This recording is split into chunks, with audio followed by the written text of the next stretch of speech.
you do? We should go to that. Yeah, we might record it. I'm not sure. Okay. Okay, yeah.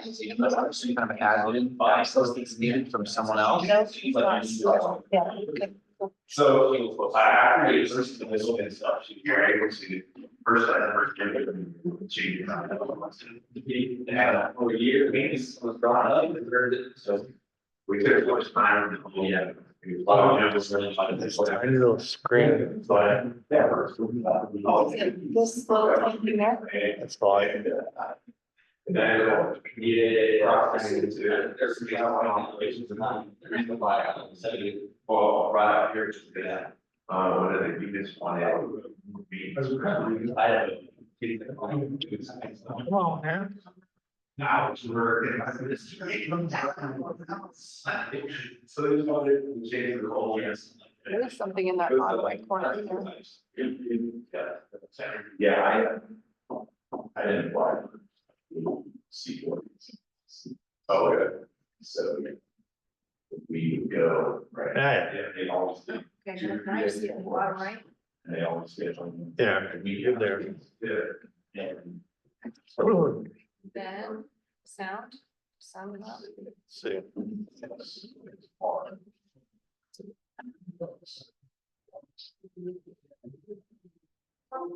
Okay. Oh.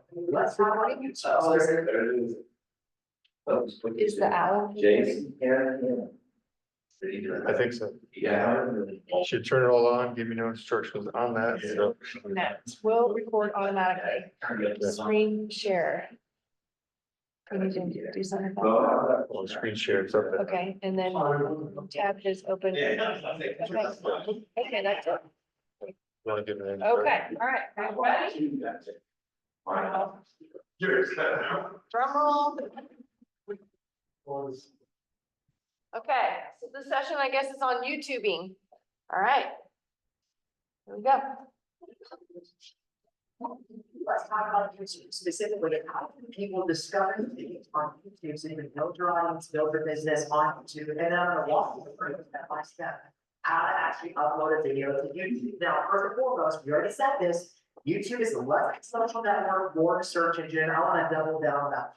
So here I am, I'm looking at it on desktop. And I'm going to point out these feeds and a search bar, the dominant ways people find videos. Now, YouTube has an internal language. It calls these traffic sources.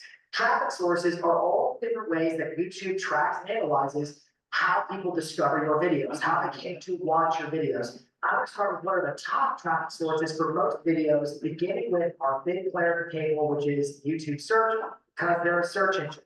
If I do a YouTube search, just for instance, like real estate investing, just hypothetically, I run that search, it's going to load up its search results page. What that basically means is it will rank in order of priority what it believes are the most relevant videos based upon what I'm searching for. Because remember, it's a search engine, not necessarily a social network. And so just kind of like Google, its parent company, I see first some ads, but let's scroll down to the organic results, beginning with this one here. So this Bigger Pockets video is the top ranked result for real estate investing. Guess what? That's a search term that gets tons of traffic. So later on, we're going to talk about what are people searching for relevant to your business, so you can supply videos that meet the demands of those searches and actually get discovered on YouTube through YouTube search. That's coming up, but just suffice it to say, YouTube search is the dominant way people discover your content on YouTube, and it's amazing. Now, there are other ways people can discover content on YouTube, loads of other ways, but some of the big ones include the various feeds that YouTube provides. We'll start with the home feed. So if I tap the home feed, it's also called the home page. Here's a bunch of thumbnails that I may be interested in based upon stuff I watch or things I might like or whatever it is. Okay, so that's the home page. Everyone's home page is unique. They also have what's called an explore page, which is kind of like the home page, but a little bit more focused on getting you to discover your content. The next feed where viewers may discover your content is in the shorts feed. Now, the shorts feed, the shorts in general, is a new feature on YouTube. So TikTok videos are vertical multi-clip videos. Instagram Reels are vertical multi-clip videos. So guess what YouTube Shorts are? They're vertical multi-clip videos. YouTube's response to TikTok and Instagram Reels. They're the same thing. They even have their audio live. They're literally the same thing. And they're mostly watched by viewers on the mobile app for YouTube. So if you're making vertical videos, we'll talk about this in a future video, but YouTube Shorts could be a placement where you distribute those vertical videos, not just the TikTok and not just the Reels, but also on YouTube Shorts. And it is another means of discovering your content. However, not your landscape widescreen videos, just your vertical videos. YouTube Shorts gets its own feed and it is its own type of video as well. And then our last major feed is subscriptions. And this is basically the new stuff of all the people I subscribe to. I subscribe to their channels, what's their new stuff, and I can sort through it and scroll through it. So in terms of discovering content, it's really about YouTube search. All the money, all the opportunity is in YouTube search, but you also have to mind their different feeds, subscriptions, explore, the homepage, and then of course, the shorts feed, which means there's a vertical video component to winning on YouTube. All right, let's talk about how to actually upload a YouTube video from start to finish. So here I am on my YouTube channel, and I'm going to simply click this little plus icon right up here that says create. And it's going to give me a few options. It's going to give me the option to upload a video, to go live, and create a post. The create a post is only for channels with over 1,000 subscribers, so don't worry about that. Going live means going live. That's great, but we're not going to focus on that. We're going to focus on actually uploading a video. So we click on upload video. Was that easy? And then it's going to take us through a guided wizard where we basically follow the prompts and give it all the stuff it's asking for, and that's how we get our video to YouTube. First things first, it said select a file. I can drag and drop the file, upload it. I'm going to click select files. And I made a simple little video here. It looks like this. It's kind of silly. I just made it a second ago for the purposes of this training. So I'm going to just open that up as my video, and then it automatically goes to this guided wizard. And here's our sections up top: details, monetization, I'll explain that, video elements, checks, and visibility. So some of these you may not see, and I'll explain why.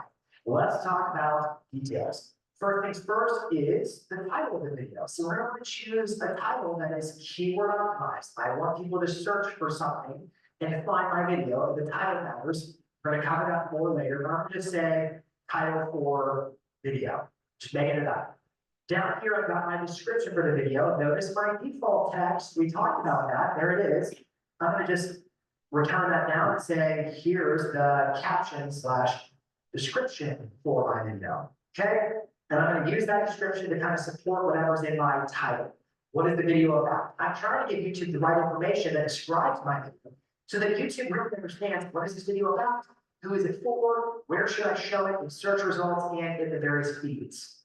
Next, I come down to the section that says thumbnail, and I have the ability to upload a separate image. What is a thumbnail? A thumbnail is just an image, like PNG or JPEG that you upload with your video. It's the same dimensions as your video. My video is widescreen landscape. Therefore, my thumbnail will also be widescreen or landscape, just to match my video. But you can actually put text or things on the video thumbnail that would entice the viewer to want to watch. You can make it in Canva, or you can just click here and grab something from the actual video.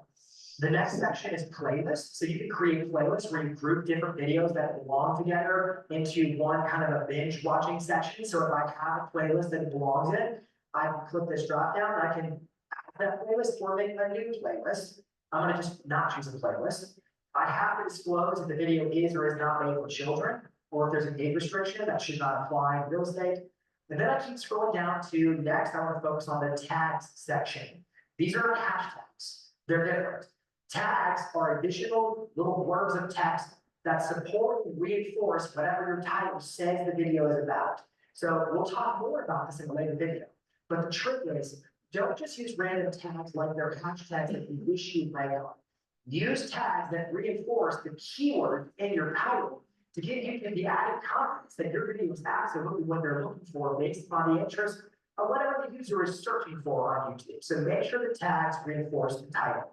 So I can just basically write in text. I can say Tom Ferry coaching. I can say real estate trading. I can say whatever I want up to 500 characters.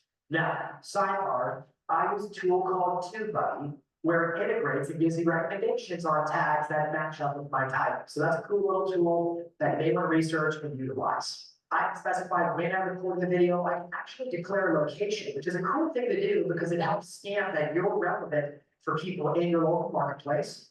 I can check or uncheck these boxes. Next is the category. So YouTube actually has a preset list of categories. You can choose the one that you think is most apropos for your videos. I leave mine set to how to and style because it's the closest to what I do.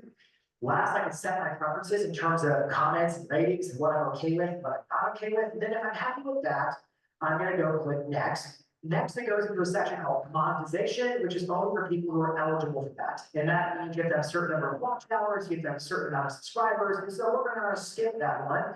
And so I'm gonna declare that monetization is off, and we'll go to the next one. This next screen is video elements. These are superimposed, overlaid video elements that YouTube offers, such as automatically generated subtitles, or I can upload my own, like it's called an SRT file, if I have subtitles. Or I can add in screens and cards, which candidly, that's a little bit more advanced for YouTube, and we're gonna skip that now because it's not necessary for our purposes today. I'm gonna click next, and then I'm into the checks. They're making sure that I'm not violating any copyright kind of stuff like that. I'm all good to go. There's no issues found. And then the last screen, I click next, and it's visibility. And sometimes this gets funky. By default, it might set me to unlisted. No. I'm gonna set it to public, or I can schedule it, or I can make it private. Private means that I have to share it with somebody where they can't view it. Unlisted means that if they have the exact link to go to the video, they can watch it, but you can't search for it and find it in YouTube. And then public means anybody can watch it, they can find it, it's in the search results. And then I can schedule it to public or private or unlisted. And then last, I just press publish, and presto, I uploaded the video to YouTube. Simple as that.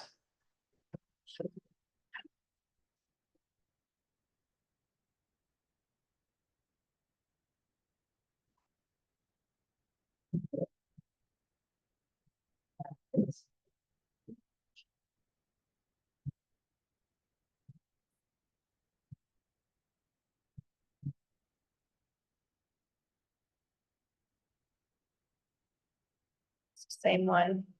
Let's talk about YouTube specifically.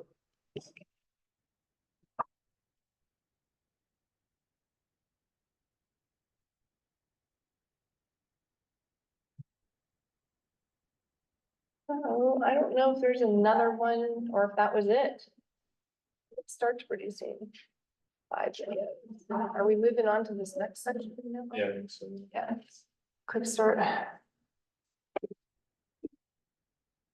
That was only 51 seconds.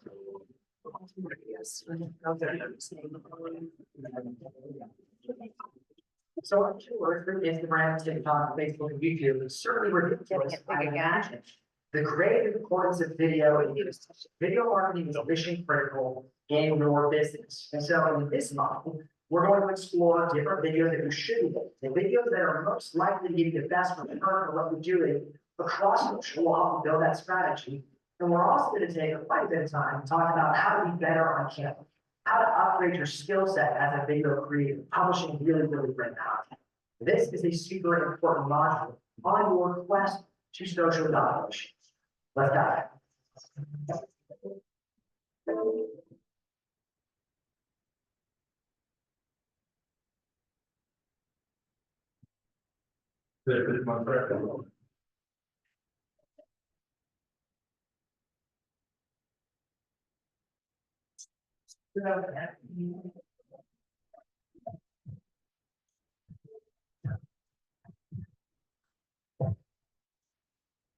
So I'm sure through Instagram, TikTok, Facebook, and YouTube, certainly.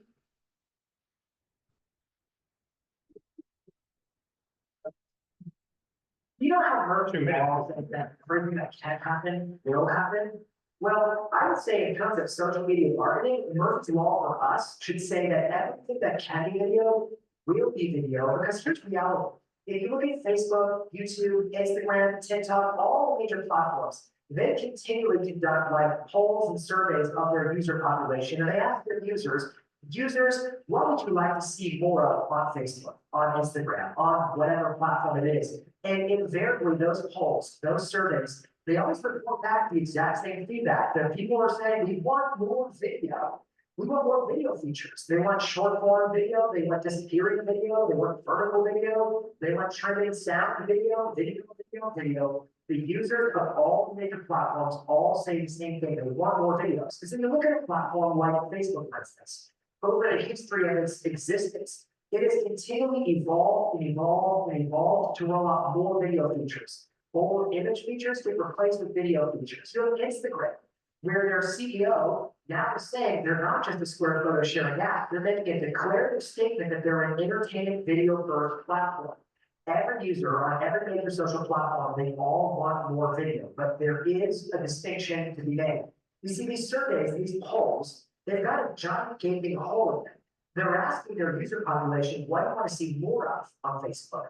What do you want to see more of on Instagram and so forth? But they're not asking them, what are you willing to make more of? Because there's a major disconnect between those who are willing to make videos and those who just want to watch more videos. Go back to like life in the 1990s when it was TGIF watching television. In that paradigm, here's what it looked like. We, the viewers, glued staring at our TV sets, and then all of the famous actors and actresses making all the movies. A very select few made all the entertainment, and the population consumed all the content. And I would go so far as to say that that's the direction that most social sites are headed in. They will elevate the creators of the video content that most people want to watch. Because again, underpinning all the algorithms is this precedent that interaction equals visibility. And so they're going to elevate the creators who make videos that get more eyeballs, more attention, more engagement, more interaction, because that gives each respective platform more value to its user base. So here's my question to you. Are you going to be the one who consumes more video or the one who creates it? That's your question. Everything that can be video, it will be video.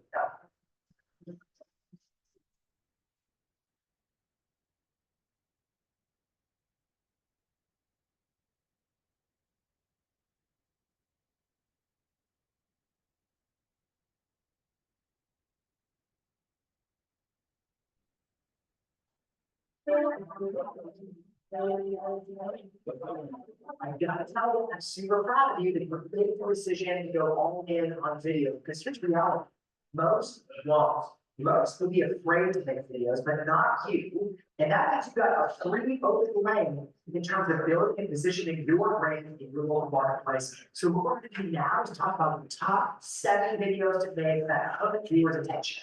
Quick sidebar before we dive into the videos, we compiled a very helpful resource with links and examples that you can reference as I talk about each of these videos. The first type of video that you may invest in creating, we call pro tips. It's you giving your advice to trusted local advisor in all things real estate to those who follow you on social, to your database of past clients, Ferry, anybody on Instagram, on TikTok, on Facebook, on YouTube, who's into what you have to say. Now, a question rhetorically for you to consider. The question is, what do you sell?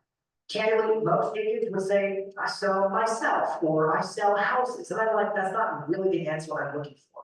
The answer I'm looking for is that you sell your expertise. At the end of the day, that's why customers hire you. It's your ability to get the job done. You sell expertise. Now, think about this for a second. Oftentimes, agents get the reputation of being overly salesy. But that's because they don't really know what they sell. Because if you know that you sell expertise, information, knowledge about the market, about deals, about houses, that's your expertise and it's unique to you. If you're clear that that's what you sell, then literally everything you post on social, every email, every video could simply be the transfer of that knowledge to anybody who's watching or listening, and nobody's going to ever call you salesy. They're going to just call you. Why? Because you're the pro. And so the first type of video to make is what we call pro tips. They could be vertical, they could be horizontal, they could be long or short. That's really your prerogative. But what I want is for you to start showcasing your expertise. Now, the second type of video that you may consider seriously investing in for your social media presence is what we call explainers. Let's juxtapose for a second the difference between pro tips and explainers. In the pro tips, we said that you sell your expertise. Expertise is dynamic. It is unique to you. So when the pro tips are more through the lens of you giving your advice related to your expertise, explainers are much more to the point. They're basically answers to common and or technical questions about real estate. Like what's an escrow? What's the multiple offer? It's basically a short video of you telling it like it is. So pro tips are more your opinions or perspective and advice about real estate related matters.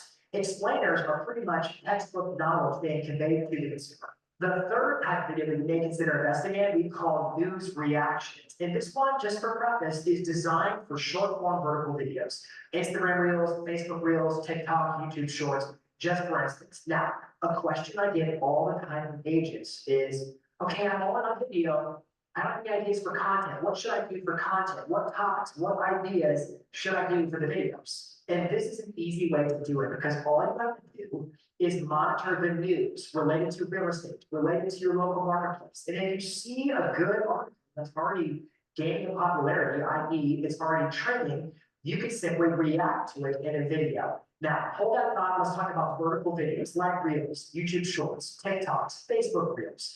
Inside of each of those video formats, they actually have a feature called green screen, where what it does is it separates you, the subject of your video, from the background that's behind you in the video, and you can actually make the background whatever media you want it to. For example, it could be a screenshot of the subject article to which you're reacting, or it can even be a screen recording of that subject article to which you're reacting, and it literally is the background. So imagine a video where you're like, what come up with content-wise? I'm simply going to give my 2 cents about this article that covered X, Y, and Z.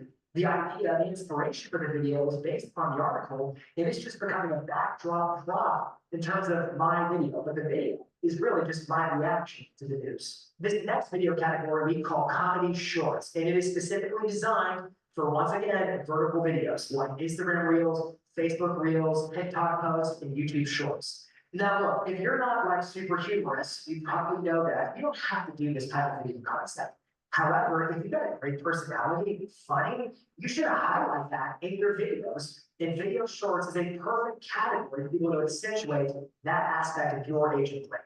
Now, I would argue there are different subtypes of these comedy shorts. There are lip syncs. You might have seen these as you scroll through Instagram Reels or TikTok, where there's some kind of a trending sound, or maybe it's a famous scene from a movie, and the person who made the video is basically lip syncing to that sound or to that music. They can be funny sometimes. That's one modality. Another is originals. Sometimes you'll see examples where an agent literally makes an Instagram reel, but it's their voice, it's their content, it's completely original. A third sub variation would be a parody. A parody is a lot like a lip sync, only nobody's actually lip syncing. What I mean is there's trending audio of some type in the background, and they're simply acting out the situation on video, but the sound is completely the trending commercial sound from TikTok or from Instagram, for example. And then the last variation is just memes. Sometimes you actually have somebody who uploads a meme, like a GIF of some type, and they add their little text or commentary and the trending sound or audio behind it, and that's done. My point to you is, if you have a sense of humor, you want to make some funny video that really capitalizes on just how popular the funny content is on TikTok, on Instagram Reels, and so forth, then comedy shorts may be just for you. Now, I would imagine there are a lot of agents who are under the impression that their brand has to be constantly buttoned up and kind of picture perfect and manicured. And that may be your brand, but it may not be your brand. I'd say there's no wrong way to do it. At the end of the day, your agent brand, it's your voice, it's your mind, it's your heart, it's your face, it's you. And so I'm not saying you have to dance to be funny or lip sync, but I'm not saying you can't. End of the day, find what works for you. Next on our list is guided tours. This one's pretty darn easy to conceptualize because it's basically you and a camera walking around someplace. There are different kinds of guided tours. You could be doing a walking tour or a driving tour. It could be a house tour. It could be a neighborhood tour. There are different types of guided tours, but what I love about them is that it takes your viewer somewhere with you. They perform well on all major platforms. And they can be widescreen videos, vertical videos, long form videos, short form videos. It doesn't matter. Guided tours just work. Search magnets are a type of video geared pretty much for YouTube search. Remember, YouTube's a search engine, not a social network. So what we've done is put together a resource for you of a bunch of different titles that we've already done keyword research on in terms of saying these are the videos you should make, because we already know there are buyers and sellers across the US, Canada, and elsewhere who are searching actively for this type of content. So you should be the one to make those videos that then rank in YouTube search so that you can discover by hitting market buyers and sellers looking for that exact content. Moving to blank from blank, selling my house in blank, those types of videos. And don't forget, we covered this in an earlier video. YouTube the search engine, and therefore it expects typically a higher quality video, and it also is geared toward viewers who are willing to watch for longer. So these search magnets are designed to be high quality, long lasting, evergreen videos that keep ranking and keep ranking and keep ranking in the search results over time. Last but surely not least is a video we call local spotlights. Local spotlights are basically you conducting videos whereby you might interview a local business owner or a local restaurant or talk to customers at a local gym. And it's pretty much you celebrating all the local businesses and the owners and the people that you serve in your community. These videos are super effective at positioning you as the know you, like, and trust you agent of choice in your local community. There you have it, 7 types of videos to make. Do one, do all 7, do a combination. It's your business, your brand. I'm just saying, everything that can be video, you know that it's gonna be video. So now's the time to make the decision to go all in. They don't have video content, they put because their channel, anyone. YouTube, of course, and social media. So yeah, we'll talk about, you've got videos too, so afterwards we'll kind of brainstorm a little bit with you on that.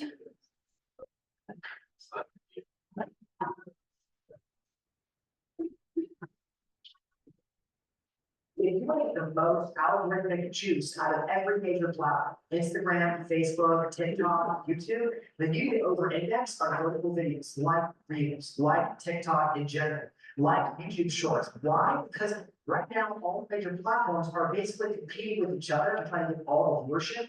And those vertical videos are performing well. So therefore, each major platform is giving extra algorithmic juice to the creators of the short form vertical videos. So my point is, make more reels, post more stuff to TikTok, make more YouTube shorts, make more vertical videos. But Jason, when am I supposed to sell houses and all I'm doing is making more videos on social media? This stuff is time consuming. And I'm like, you know what, you're right. But here's what I can tell you. If you look across the landscape of the top video creators in the real estate space by and large, the best always batch. What does that mean? Well, that means like once a week or every other week or even once a month, they've got some time reserved where they're just batch shooting content. They're not running a gun, trying to get a video done like every single day. What's tomorrow going to bring? They're filming their videos in advance. So here's my encouragement to you. As we start talking more about your content strategy, you need to get yourself into a mindset of, okay, it's not in my schedule, it doesn't exist. I need to be able to create a type of video, specifically short form vertical videos that I'm able to batch record. Now that we've covered that hurdle, that objection, let's talk about a bunch of different tactics and techniques that are designed to optimize your vertical video performance across all the major platforms. First one up is the use of a trending sound or trending audio. Of course, we're talking about vertical videos. So TikTok, YouTube Shorts, Instagram Reels, and then Facebook Reels. And all of those platforms have licensed music libraries and licensed sound libraries from which we can pick our audio. So for example, here I am, I'm already halfway through the Reels creation process. I'm making a Reel, and I've got that little toolbar across the top where I can add music. So I've already uploaded the video. This is a recap of an event we did a few weeks ago, and I can click that little music note icon across the top. And when I do, it shows me in the fader that I've got camera audio set to 100%. Across the bottom, I get 3 options: music, voiceover, sound effects. I can add sound effects. Now I don't want to do that. So I'm going to say done. I can add a voiceover. I can record a voiceover to my own video, or if I'm going to do that, I can add music. So I'm going to choose the music option, and when I do, it brings up the library of music and sounds. And let's kind of walk me through everything that's here. First, I can search the library. Beneath that, there's 2 big buttons: save and import. So as I'm watching Reels, and if I like the sound, I can actually save it, and you'll see things I've saved right here, things I've seen before that I may want to use down the road. Click that. I can also import my own sounds that are original to me, as long as I'm not violating anything copyright-wise. Beneath that, I see the for you section, and this is basically what's trending. People always talk about trending audio. I rely largely on an algorithm in the for you section to make recommendations of what is or isn't trending. But if I scroll through the library, I see a little play icon on the right. I can tap the play icon to preview the sound before I select it. And then I can also click see more from the top right. I can see even more trending sounds. So like, or maybe I like happiness. So I'm just going to tap on happiness. And then it actually chooses the sound. The for you feed recommends that I start and stop in those blocks. It knows how long my video is. And so I'm like, okay, I'm done with that, click done. And now I've got the music, but here's the challenge. What if I'm talking over the music? Well, I actually the ability to layer and change the levels so I can layer the trending audio behind me talking in the background. I simply grab that little fader and I lower it down to like 15%, 16%, somewhere in that range. And you'll be able to hear me talking over the trending sound, or I can do the reverse, just like that. Now, the major perk of using trending sounds and trending audio is in the name. It's trending. So in other words, my video is not exclusively reliant upon its own merits to go viral, to be seen by a larger audience. I can actually tap into people who are interested in the sound I chose, the song I chose, and widen the net in terms of reach and distribution of my video. It means more views and more opportunities for me to build my brand. All right, next up, we're still working with the same reel. And then the last screen where I give the caption and all that extra stuff. And I told you I would circle back to this, and here I am circling back to it. I want to talk about location tags. You see where it says add location, and it seems to know that I'm near Dallas. So the default choice here is Dallas or the United States or Nashville, Tennessee, which is where I live, or downtown Dallas. And it's got these default options, or I can click search, and I can literally search, and I can say, oh, why? I can say anywhere regardless of whether or not I'm there. Here's the hack. You should always be tagging areas that are proximate to where you do business, because one of the interest signals that Instagram pays attention to, by the way, TikTok, YouTube, and Facebook as well, is location interest. And so it knows that its users live in Dallas or live in Albuquerque or whatever it is. So when you tag the location, you're actually helping the algorithm know who to show your content to. Next, let's talk about hashtags. Now, I'm going to go on a limb and say that hashtags are not a silver bullet, not like they used to be. How can they hurt either? Let me give you the best practices around hashtags, starting with Instagram. The answer is include 3 to 5 hashtags in the caption of your video or post or whatever, not the comments in the caption. And when you choose hashtags, choose the hashtags that are relevant to the nature of the post. Hashtag spam is when you use aspirational hashtags that you wish you could rank on, but they're not related to your content at all. So 3 to 5 hashtags that definitively describe the nature of your content. On TikTok, 2 to 3 hashtags should do the trick, keep them on topic. On Facebook, 3 to 5 hashtags, just like Instagram, should do the trick. And then last, on YouTube, I actually don't like hashtags. And the reason for that is because they give viewers something to click and leave watching my videos. And I know that one of the most important algorithmic considerations on YouTube is watch time.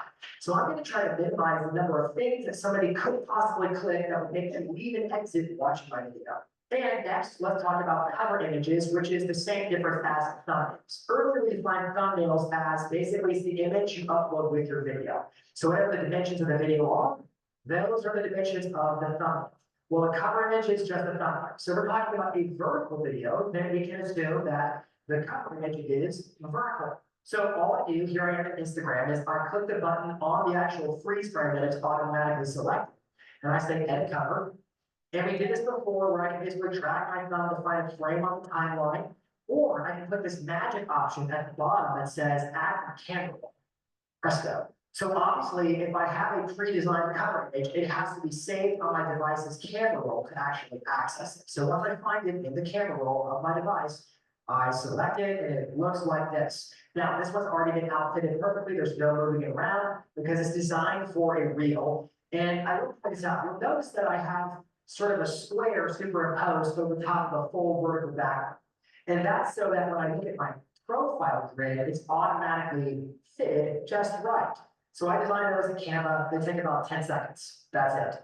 Now, cover images aren't going to necessarily get your video to reach more people or a bigger audience because they're seeing your content in the feeds. Where it kind of plays more cosmetic in nature, because we know that some of the interactions that Instagram measures include profile taps. So when somebody visits my profile, they start scrolling through my grid of all the content. That cover image makes it abundantly clear what the video is about, and therefore entices that visitor to actually tap and watch more of my content.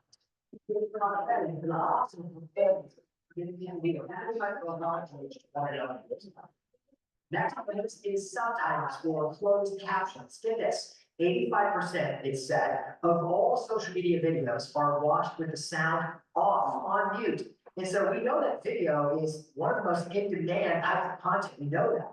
But think about it. If you're doing a talking head video and I'm just watching the lips move but not hearing you, those subtitles, those captions are gonna do a lot for me as a viewer to keep me watching. We know that if I keep watching, it's good for the algorithm, and therefore it's good for me. So you may want to utilize closed captions or subtitles in all your vertical videos, TikTok, Instagram, Facebook, YouTube Shorts, all of them. Let me show you how easy it is. I simply tap that little sticker icon at the very top, and then I see this option that says captions. So I'm gonna tap captions, and then it says transcribe audio, and it's actually just automatically putting the words I said. Here I am making a reel for Instagram in which I use words that may accurately or inaccurately be transcribed. Oh, missed a word. Okay, so I'm gonna, if I missed a word or want to change a word, I'm gonna simply tap the text and I can scroll up and down. And I said, that may or may not be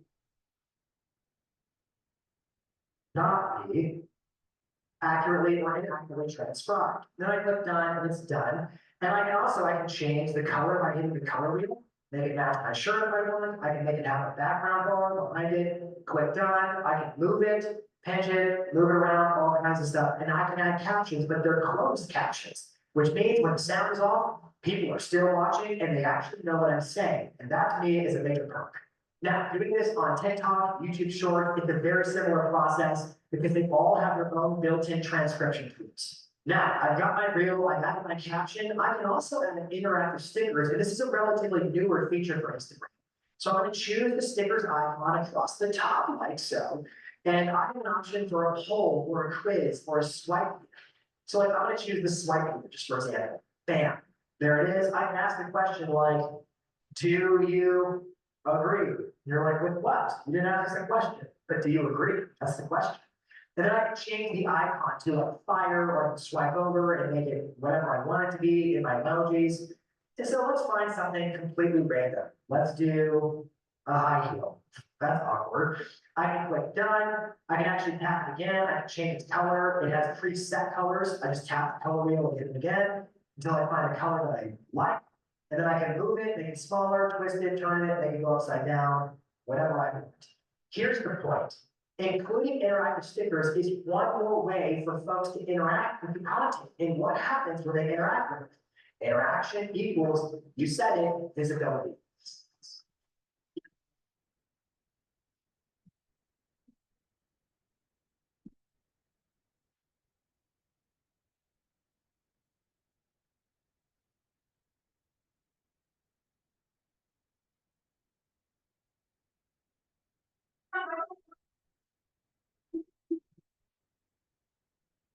If you want to get the most algorithmic juice out of every major.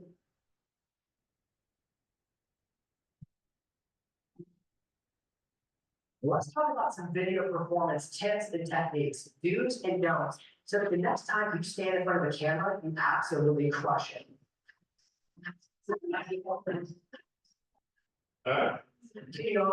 Is avoidance of high bounce intros. What is a high bounce intro? Why does that matter? Let's talk about what it is first. It's an intro, something you do or say at the very beginning of your video that immediately causes the viewer to bounce, i.e. to scroll, to exit, to discontinue watching, which with all the talk we've already had so far about algorithms and stuff, I think we can all agree that's a bad thing and it bodes very poorly in terms of the future performance of your videos. So what we have to do is have intros and openings that cause viewers to stick around. So get this, Facebook did a recent, very extensive study of a ton of videos to figure out which ones performed and why they perform. And what they found was that if a viewer is willing to watch any video on any platform for 3 seconds, the first 3 seconds, that 2/3 of the time that viewer is going to go on to watch for 10 seconds. Half of the time they're going to go on to watch for 30 seconds. So you can put it like this, that the success or failure of your next video boils down to its first 3 seconds, which means you can't afford to miss that opening because it's going to be the hub. It's going to be what keeps people around to watch for the duration of the video. And with all the algorithmic conversations you've already had, you know that's what you want. Here are the top 3 openings to avoid that would cause viewers to bounce. The first one is what we call the introduction. Hi, this is Jason Pantanta with ABC Realty and blah, blah, blah. And by the time you're done introing yourself, your viewer's already gone because they're like, dude, I can see your name. It's in the handle. I follow you on Instagram. Just get to the point, right? Because that's the level of attention you're dealing with. It's fleeting. The second hideout opening, much like the last one, is what we call the welcome back intro. Welcome back to episode number 192 of Nobody Cares and They're Already Gone. Again, get to the point. What's that hook? What's the opening? How do you get someone to keep watching for 3 seconds? And then the last mistake you see repeated again and again and again is when you hire like a Fiverr editor or somebody to make like a motion graphics bumper intro. And it's the song and all this stuff, but by the time that thing is done, people are already gone because they're, again, thinking like, what's in it for me if I stick around? Your job is to make people stop scrolling. And to do that, it's a fight for the first 3 seconds. So avoid high bounce openings. Next tip is to use what we call the tease kit hook framework. So we'll talk about the tease first. Imagine this. You're on YouTube and you run a search for, I don't know, how to sell my house in 2022 in Portland, Maine. I run that search on YouTube and then lo and behold, your video ranks at the top of the results page. Good for you. That's amazing. Good job. Now I need to watch it. What's my mindset as a viewer? I can tell you what it is. I'm trying to confirm or deny that this is or is not the video to meet my needs. And so immediately I am kind of doing a little test. Is this the right video? So the tease is your opportunity to affirm me that this is the right video for me to keep watching. Here's why I should keep watching it. The tease can be as simple as telling you, here's the hook I'm going to eventually give you because the framework says tease, kick, hook. Now, what's the kick? Well, the kick comes before the hook. This is really a tongue twister. You try this. The kick comes before the hook. And the kick is basically an initial thing that you give to the viewer that basically says, hey, you like this? You're gonna love the hook. And then the hook is the actual promise of the video. So let's pretend we're making that video, how to sell my house in 2022 in Portland, Maine. Okay, what's the tease? The tease is the affirmation, and I'm gonna tell you how to effectively sell your house in 2022 in Portland, Maine. I'm telling you and affirming you, the viewer, that you're hearing this and I'm gonna deliver on what I promise you.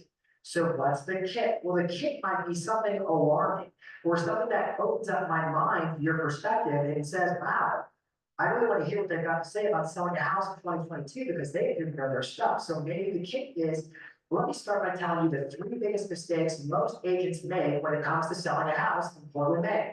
And then I go through, they don't do this, they don't do this, and they don't do this. And I'm like, wow, that person really must know what they're talking about. Their solution must be really good because they really set out problems and gaps that they're seeing in the marketplace. And then their hook is, we do our 3-part framework of 1, 2, 3 to get a house sold for the guaranteed offer of blah, blah, blah, whatever it is. I don't care about the content. I care about the structure of the content because it's a giant game. Tease, kick, hook. But we know that every video platform out there, what do they want? They want people to stop scrolling, stop searching, and stick around and watch.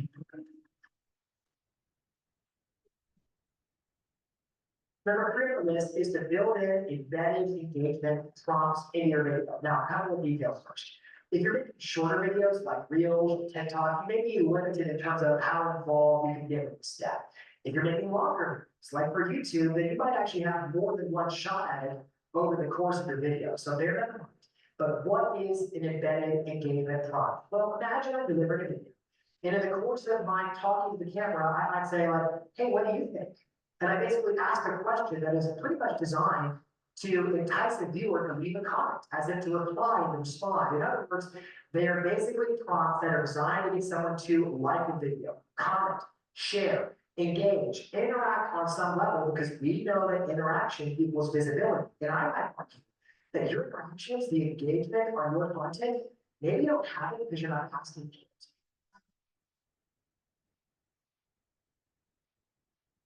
Recommendation number 4 is to call your audience by name. Look, my name is Jason. If somebody says Jason, I look up. Why? Because that's my name. That's our human nature. If you call your audience by name, their physiological reaction is to pay attention. And so we're going to name our audience in the video. Now, let's go back to that tease that we talked about before, the tease kick hook thing. And the job of the tease is essentially to affirm the viewer that they're going to get what they're looking for in the course of this video. Let's combine it with calling them by name. The example I gave before was something pretty low. I think we said something to the tune of planning to sell your house in 2022 in Portland, Maine. That's a fine tease. It affirms the promise of the video. But what if I added a little bit of audience naming to it, just to liven it up? What if I said, Are you a homeowner living in Portland, Maine, thinking about selling your house in 2022? Well, now I'm not only affirming what you're going to get if you watch my video, but I'm calling you by the name of your audience. And it's going to cause you to pay attention.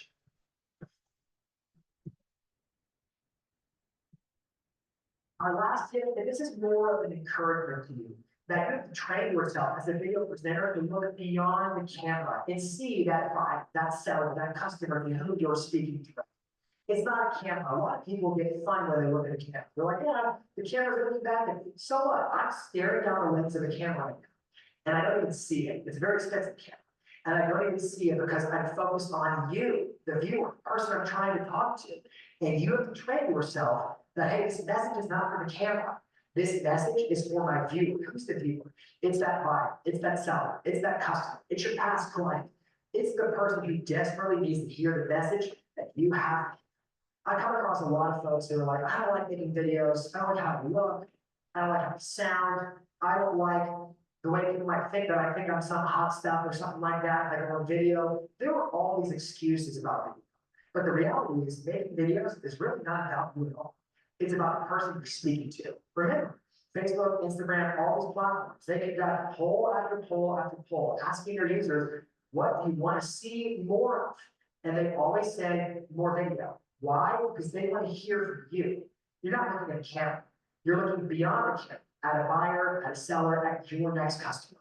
So train your eyes that you don't see the glass, you don't see the lens, you don't see the camera. You see the faces of the people you're serving. It's not about, it's about your customer.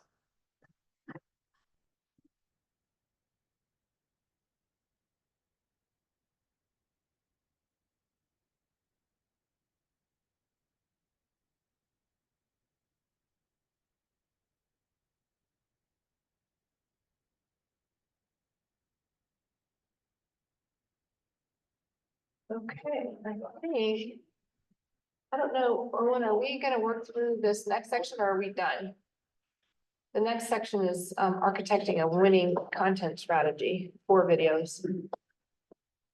Yes, We're gonna go through that? yeah, I think so. I mean, Okay. that's all she is that stuff. So it's Okay. about 2 hours total. Oh, okay, 2 hours.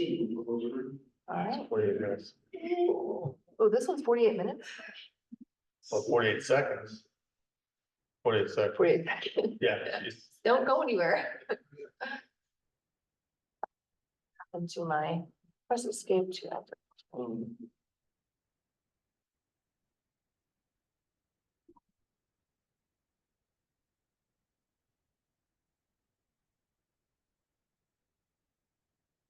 Okay.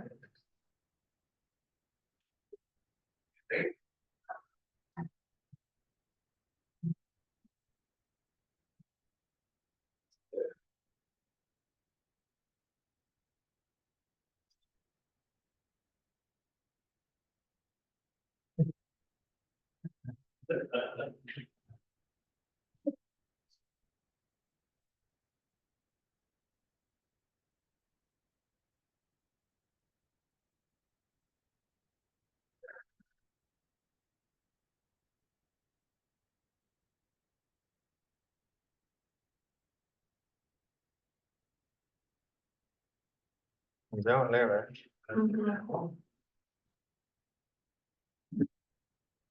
Everything we've done has led us to this Weird, isn't it? profile. Like, just decides Yeah. when it wants to be on.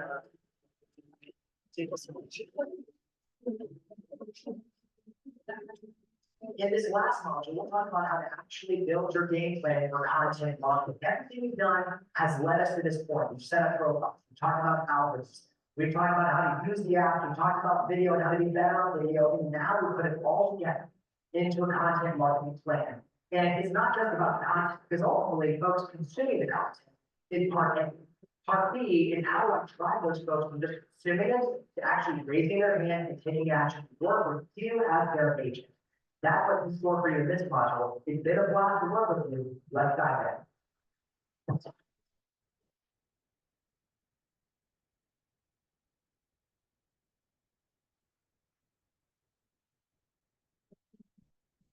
The time has arrived. We can now talk about content. I would argue that content is currency. For example, when you have money in the bank, you can do things with that money. it can get you places, it can buy, and in the same respect, when you have content in the bank of Facebook, Instagram, TikTok, YouTube, it gives you weight to throw around, so to speak, it gives you currency. It helps position your brand in a way that you become the know you, like you, trust you agent of choice in your local marketplace. And I would argue that you're not making enough content. Now, before we talk about that, let's talk about what is content. Because honestly, it's a buzzword. Content is tossed around all the time in different expressions and platitudes from different marketers all over the place. What is content? I'm going to give you two answers. One that's kind of literal, what it is. And the other that's a bit more abstract, but descriptive in terms of what it means for you, in terms of what it actually is. It's videos, it's photos, it's posts, it's captions, it's all the stuff you're publishing across social media. In terms of what it really is, though, content is your contribution. It's what you give, it's your knowledge. After all, what do you sell? Well, you sell your expertise and the means by which you convey that expertise. Expertise is yours, it's dynamic, it's the information and experience you possess that enables you to talk to buyers and sellers in a way that's constructive and helps them figure out what they're going to do in the marketplace. Your content, whether it's videos, written word, photos, whatever it is, content is contribution and you're not making enough of it. Not even close, and I'm not making enough of it because this stuff's amazing. The opportunities in the social space are truly unprecedented, but you need content because it's the currency, it's the money in the bank, it's the thing you use to build your brand. I would say like this, that marketing without content, it's kind of like a bow without arrows. There's really nothing to shoot or to use or to target. You need the content because it is the representation of your marketing. It's you. What you sell, your expertise. So what am I marketing? Your expertise. How am I going to capture and convey my expertise? Through your content. Content is currency. Now let's talk about how to actually build out a content plan. And I'm going to step out on the ledge. And I'm going to tell you that I am not one bit a fan of a content calendar. And I'll tell you exactly why. The content calendar is formidable. It's daunting. It's 365 days of what are you going to post today? What are you going to post tomorrow? The next day, the next day, the next day. And it's like every day is a guessing game. And I'm just hurtling through space and time trying to come up with my next post.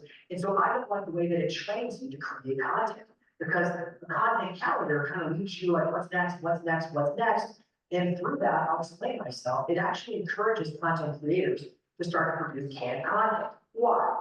Because they're just trying to keep up every day, coming up with something new. They're trying to keep up. They can't get into a rhythm, can't get into a groove.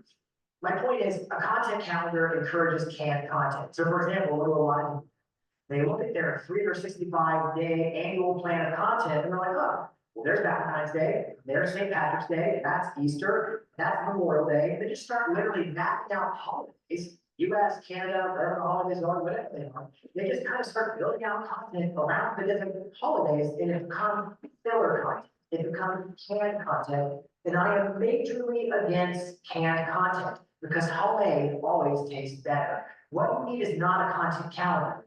You need a content cadence. So what exactly is a content cadence? Well, cadence implies frequency. In other words, I'm going to use a lot of words to describe this. I want to get you on a regiment. I want to get you in a group. I want to get you on a rhythm. Think about Tom Ferry, for instance. Every Monday, it's Mindset Monday. It's Weekly Marketing. It's the Team Builders podcast. It's the Conversion and Confidence podcast. It's a set rotation of recurring content again and again and again. Now, I'm not saying it has to be weekly. I'm just saying you need a cadence. So maybe it's a video you publish every week or every other week or every month. I'm just saying that once you allow yourself to get into momentum of creating content, and rather than coming up with a guessing game on a calendar of what are we doing next week, instead you keep adding to the stats that you've already built in a cadence. You need a content cadence, and your cadence should consist of 3 major sections. Video shows, deal data, and templates. Now, before I break down all 3 layers, let me tell you, we put together a great resource for you that's designed to help you draft out your content cadence. Because what I want from you is to get into momentum. Think about it for a second. I'll give you an analogy. What would you pick? Somebody who said, hey, here's $1 billion cold hard cash now, or somebody who said, hey, here's a penny that doubles in value every day for 30 days consecutively. Which one do you pick? And if you know about compound interest, you're going to pick the penny. Why? Because it becomes 1 cent, 2 cents, 4 cents, 8 cents. And after like 30 days, it's almost $10 million. It's the compound effect. And when you get yourself into a cadence of repetitive content, you keep adding to the same shows over and over again, something magic happens. you get better over time. And so when you operate by a content cadence, you get better at making content. When you operate by a content calendar, it's formidable, it's daunting, and you end up almost always using canned content. Now, I'm not saying you shouldn't have a calendar for the days you shoot video or block things in your calendar to get things done. That's not my point at all. My point to you is I want to see you come up with what's my set, what's my mix, what's my cadence, what are the buckets of content I'm going to keep making and adding to, and then do it again and again and again. 1 cent, 2 cents, 4 cents, 8 cents. It gets bigger if you get better. So let's break down what each of these are. You got your video shows. What are these? They are what they sound like. They're the video shows that you're going to add to those stacks on a repetitious basis. They might be vertical videos, they might be horizontal videos, they might be search videos. Again, refer to the resource we've included in this course, but you need to come up with your video first strategy. Now, we're going to give you a ton of ideas. I'm not saying you can do all of them. I am saying you should do some of them because everything that can be video will be video. Now, the second section of this content cadence is what we call deal data. So for example, under contract, coming soon, just listed, just sold, listing videos, all ways that you describe and talk about through your content, your listings, your buyers. Social proof that you are actually selling houses and you're actually effective at what you're doing in the marketplace. How are you, from a content standpoint, going to incorporate all that into Instagram, Facebook, TikTok, and so forth? So our next row, so to speak, in our content cadence is deal data. You need to template and build a process around how you talk about listings in buyers and what you're actually doing in your sales in a way that's part of your content strategy and not like an outline. So for example, I talk to a lot of teams and they all do different volumes of business. Some folks have like a just sold post for everything they do because they sell like high-end deals and there's not that many, but some people are selling like 30 houses a month. And so they come up with carousels where you can swipe through all the listings and so forth. My point to you is not exactly how to do it. That's what the resources. My point now is that you need a process for how you talk about your deals in your social media. And here's exactly why. I remember talking to a coaching client early in her career, and we were building out our Instagram strategy, which included absolutely no social proof of success. She never talked about listings or buyers or sales or showed anybody that she was actually getting deals done because some Instagram guru said that's inauthentic, something like that. We made 2 major adjustments. One, we started doing regular videos. It was a video show. 2, we started having a strategy around just listed, just sold, and providing social proof that when people would watch her videos, they're like, wow, she really knows her stuff. And then it was backed up with the evidence that she's actually selling houses, getting things done. The combination of those 2 things together created massive social proof that enabled her business to actually start working because of her Instagram strategy. In other words, it led to A, more followers, but B, she got so many more agent referrals, so many more DMs and people who found her online and decided to work with her. Instagram became the major pillar of her business. Why? Because of those 2 things. You need to incorporate your deal data into your content strategy in a way that adds to the content. It doesn't seem like you're just smothering people with MLS listings. The last layer of our content cadence, we've done templates. You could call it, honestly, miscellaneous. I'm not encouraging you to make like overly Canva looking templates or filler content.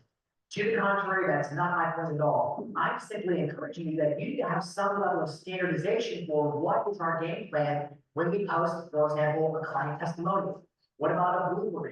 In other words, this is the section for the content that they don't do, for instance, every single week or every other week. It's done sort of at a random field-based level. But it does happen often enough that it would be a benefit to you if you weren't like guessing, hey, how are we going to talk about this testimony? How are we going to do this kind of thing? The templates is just basically you coming up with what's the library of all the stuff I could ever post across all my channels so that I know my content like the back of my hand. Content calendars leave you guessing with what you're going to come up with next. A content cadence is a mapped out plan of here's the body of work, here's everything I can post, here's my library, here's I went to a restaurant and they handed me a menu. What's on the menu of your content? That's your content cadence. Now, once you come up with your content cadence, I'm going to kind of read ahead. The next step is the configuration of that content. Okay, this video show is best optimized as an Instagram video. This video show should be a YouTube search magnet. This is where you start looking at all the different social channels and mapping out what's the best format of post to deliver or convey this particular piece of content. So it's the content cadence, that's the what it is. But the content configuration, it's a lot of C's, is all the ways that that content and cadence manifests itself across all the different platforms. Now, your content cadence addresses two major questions about the plan. What is my content? These videos, these types of posts, they describe these topics and so forth. But the other layer to this is, okay, what's the best format? Should it be an Instagram reel? Should it be vertical? Should it be landscape? Is it a carousel? So there's this element of, okay, I've got my content in the cadence. How is that content best configured? When you look at Instagram, Facebook, TikTok, YouTube, and so forth, like it's not really social media. It's social multimedia. It's photos, it's graphics, it's videos, it's all that media, and that's all content.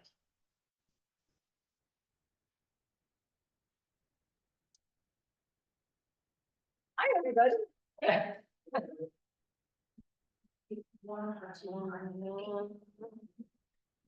Okay.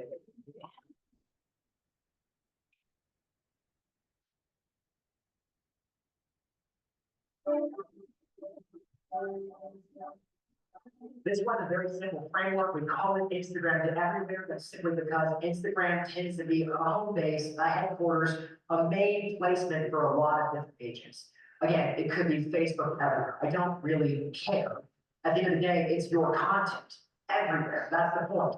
Whatever the cadence is, this is the circulation of all that content everywhere. So what is everywhere?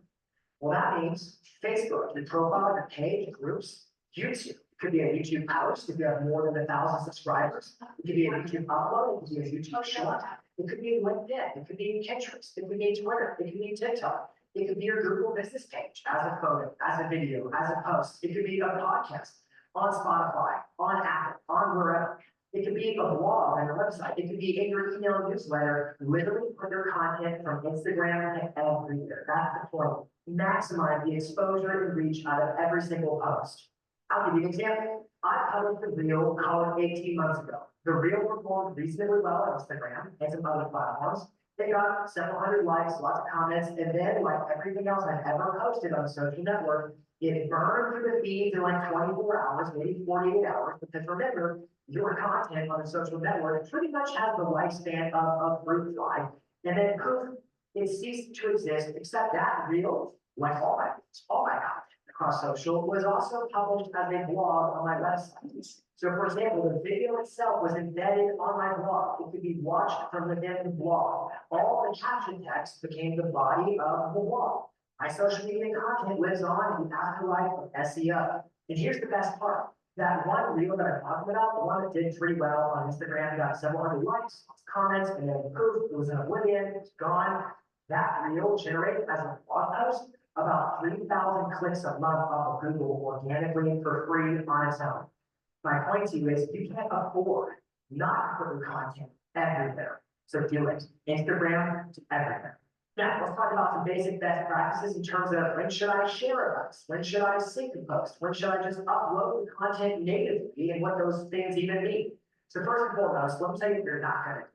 You're not going to, for instance, publish a video on YouTube and then take the URL of that video, the link of that video, and share it in a post on Facebook, because Facebook's going to be like, you're cheating on me with YouTube. You can't bring YouTube into the house of Facebook. You can't share links across those platforms because they all get very territorial.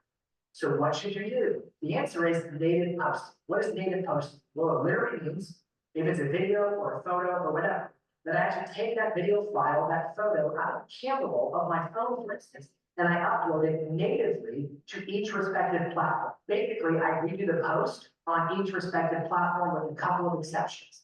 The main exception is Instagram and Facebook. Because they're owned by the same company, Meta, I am okay with syncing my pages and my profiles between those two platforms so that when I post to Facebook or when I post to Instagram, it automatically cross-posts all that content on the other platforms respectively.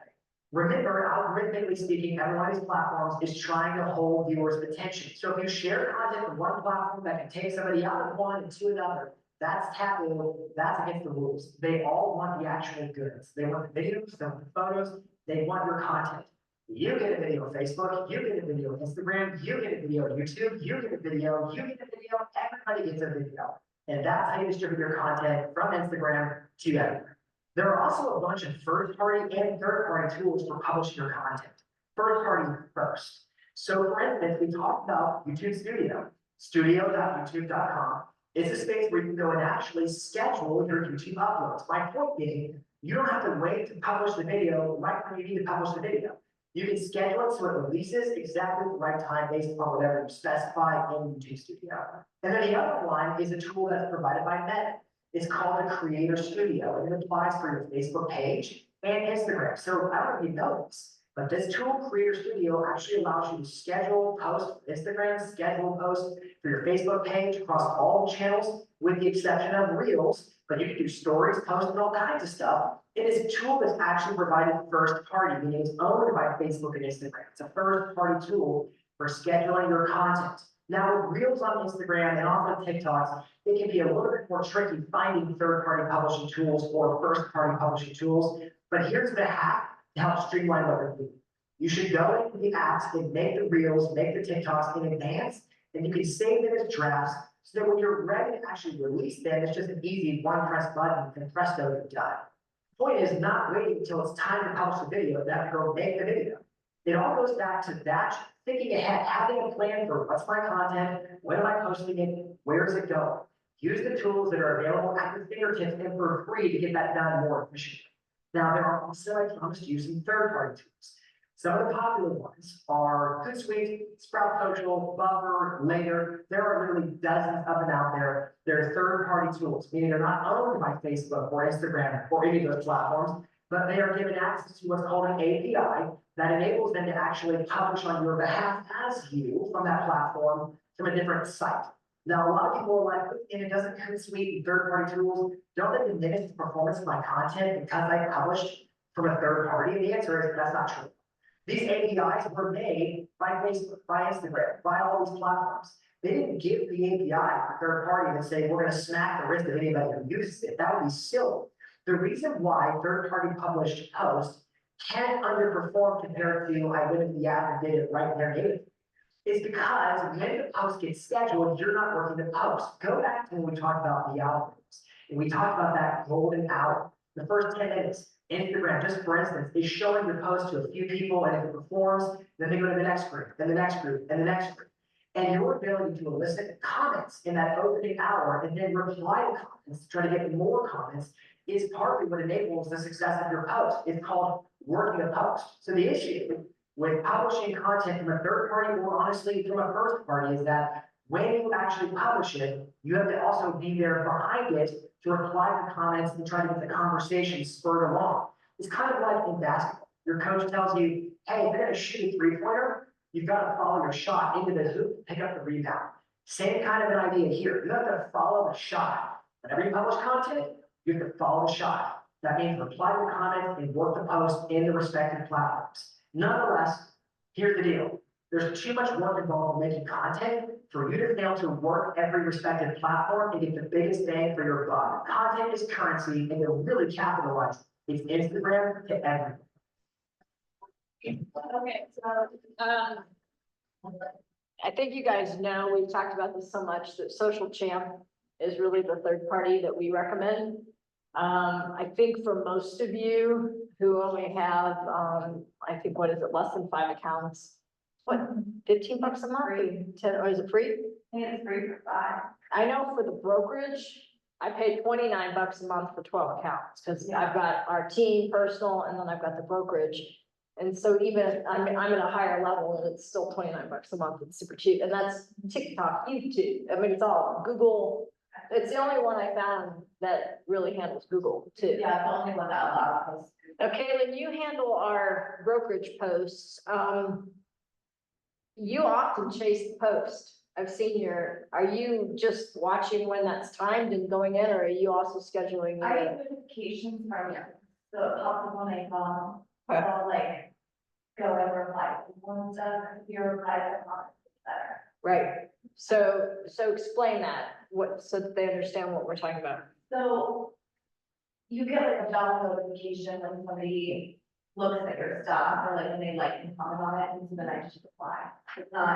It's pretty easy. Yeah. And you can reply later, but if you after that, you reply, but then it'll have like, if 6 people comment on it, and you have 12 comments. And so like, it keeps going. But And some people will look at it, you can look at the insights, and normally like 10% of people will comment on it, like, I'll have like 200 comments, but I'll have over 2,000. And like, click, interact. So, what I thought I would do is, so we've only actually got a couple more, and we're gonna see what we can get through. I'll take us till about, I think we'll be done with the videos, like 12:15 or so. Talk a little bit, I restructured next week's class a little bit to a 3-hour session. So that we can hit social media, or so we can do the Google piece and the social media and have plenty of work time. And both Tess and Caitlin will be here for that, so we'll talk about that kind of at the end too. But there's some other things, I've really been diving into some Tom Ferry stuff. I think several of you I've shared, I'm watching videos now when I work out in the morning. So I'm getting exposed to a lot. So there's a few things I've been watching lately. I want to show you where to find them because they're completely free and you don't even have to do the Tom Ferry system. And I want to show you where to find them because there's some great stuff that's been published literally in the last couple of weeks. So we'll hit that too.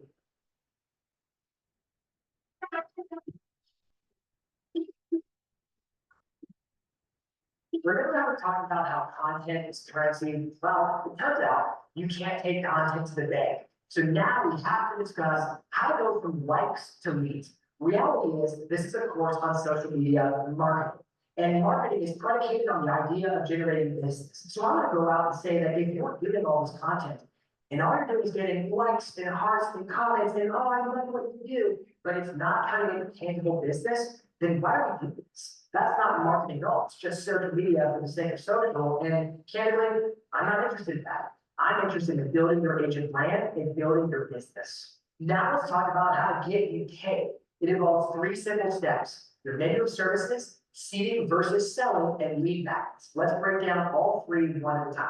Now, the first one, your menu of services, we covered that in module 1. Your menu of services consists of buy, sell, invest, refer. It's the 4 ways somebody can employ you. They can hire you. They can do business with you.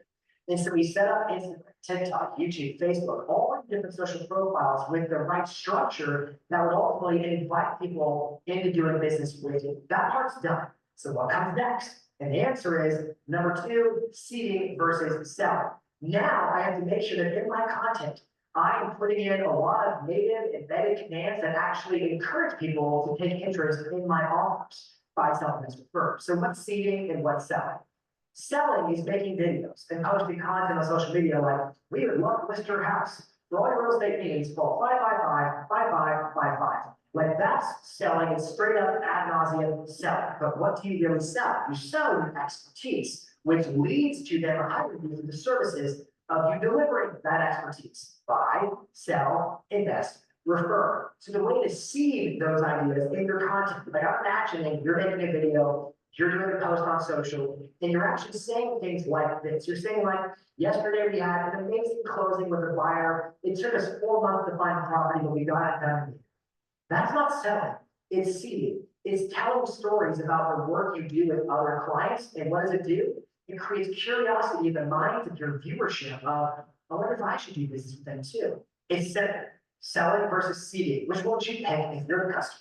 Now, our last layer is lead magnets. What are lead magnets? Well, basically, it's an offer of some type. I'll give you this if you give me that. What is the that I want? It's email addresses, phone numbers, names. It's people raising their hand and saying, I'm thinking about buying, I'm thinking about selling. It's lead generation. Now, it's a step removed from your menu of services. Your menu of services is how you can work for people. Buy, sell, invest, refer. These are mechanisms designed to help elicit somebody's interest in buying, selling, investing. Hopefully you see the difference. So for example, a downloadable PDF like a buyer guide or a seller guide or a new construction guide, or for example, links to home searches on your website, homes with pools, properties that are single levels, all those different types of searches that can get someone to say, I'm curious what those are. And you're like, great, here it is. What's your email address? Just for example. Or a last example might be a home valuation landing page. Plug in your address and find out what your home is worth, fast and free. Just those standard kind of landing pages. Those are examples of lead magnets, and they're a step removed from actually buying, selling, investing, and referring. And they're a step removed from the menu of services. That signifies that they're thinking about maybe doing something along those lines. Now, here's what I'm getting at.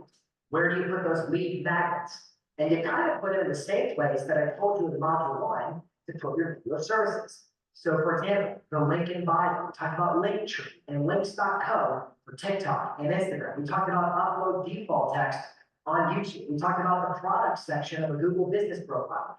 We talked about lots of places where you can drop in all the things that may be of interest to them now, though they're not necessarily quite ready to actually buy, sell, or invest or. Now that's lead magnets, but let's zoom out for a second. We spent an abundant amount of time talking about how to use social media to position yourself as the agent of choice, the agent of authority. It would be a shame to not close the gap and go from just likes to leads.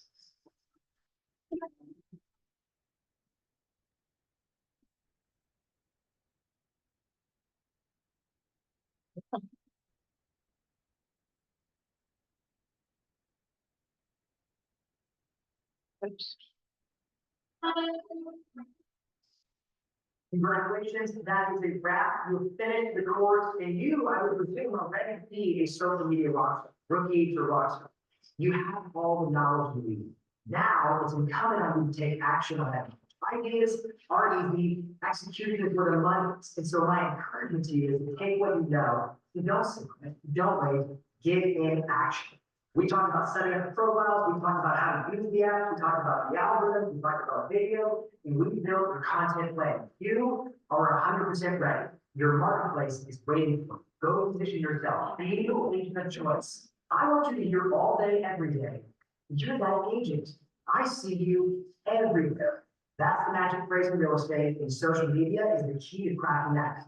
So make the content and position yourself everywhere. So he always does updates too. These are a little bit long. Let's see what he has to say. I wonder if we need them both.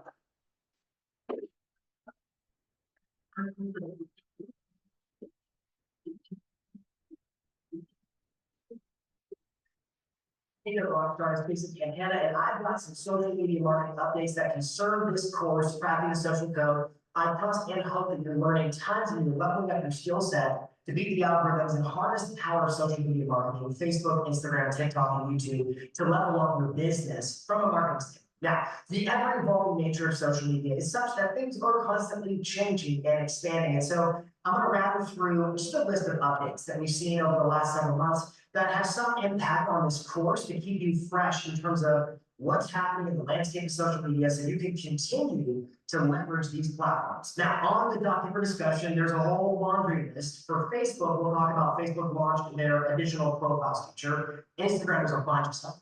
We'll talk about Instagram retired its IG video format. Instagram stories extended its limit on video runtimes. Instagram adds easy story to reel replication functionality. I'll break all these down for us. Instagram pre-scheduled reels, photos, and carousels. Instagram's Be Real container notes. They just launched that recently. And then Instagram's new live producer tool that they're rolling out. From a YouTube standpoint, there's one I think cover. They rolled out what are called channel handles, which is an alternative to custom URLs. TikTok, with a few updates, TikTok expands their character limit count and the caption text. TikTok releases their new photo mode slideshow. It's kind of like a carousel alternative to Instagram. And then Instagram's Be Real contender is called the Now feed, which means they got rid of the Friends feed. It's now the Now feed. And then TikTok is testing full screen horizontal video format. We'll just briefly cover that. And last, Meta is doubling down on AI suggested content in their feeds, and I'll talk about what that means for you.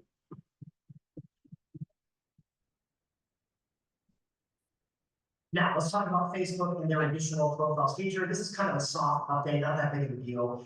If you log into your Facebook profile, your main personal Facebook account, up in the top right corner where your handles are, you'll see like this little circle, and you can change right there. You can switch profiles. Eventually, Facebook has merged all your profiles, all your pages into one console where you can easily switch between different accounts. Now, the explanation behind why Facebook made this update is really simple. Facebook theorized that there are some people withholding posting content because, I don't know, their grandma can see it, stuff like that. So they want to give people basically different alter egos. This is my work profile. This is my party life profile. Things like that to see if that would help entice folks to be more comfortable posting whatever they're going to post and keep content flowing. The change it means for us is that it's pages and profiles sort of merged together. The functionality between profiles and pages has not changed whatsoever. Ads are still with pages. It's just this consolidating space to easily swap either on mobile or desktop between profiles and pages. It's not really a whole lot to write home.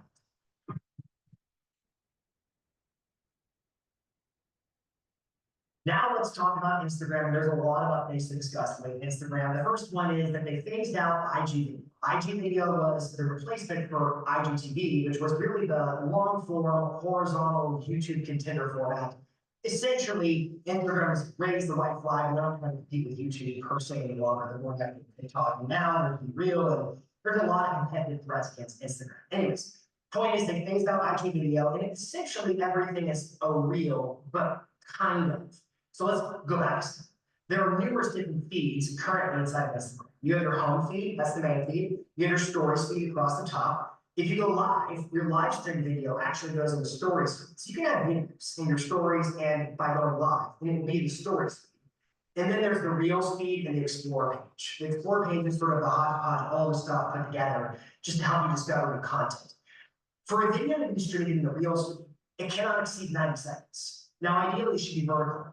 When they first phased out IG video, it really messed with dimensions and aspect ratios a lot. If you were posting anything that wasn't a vertical video, it was not good at all. It looked awful from the view standpoint. Since this change, Instagram's actually streamlined it and it looks a little bit better. So you can publish horizontal videos without it looking abysmal. However, I would still, at this moment, present moment, I would still focus on vertical videos.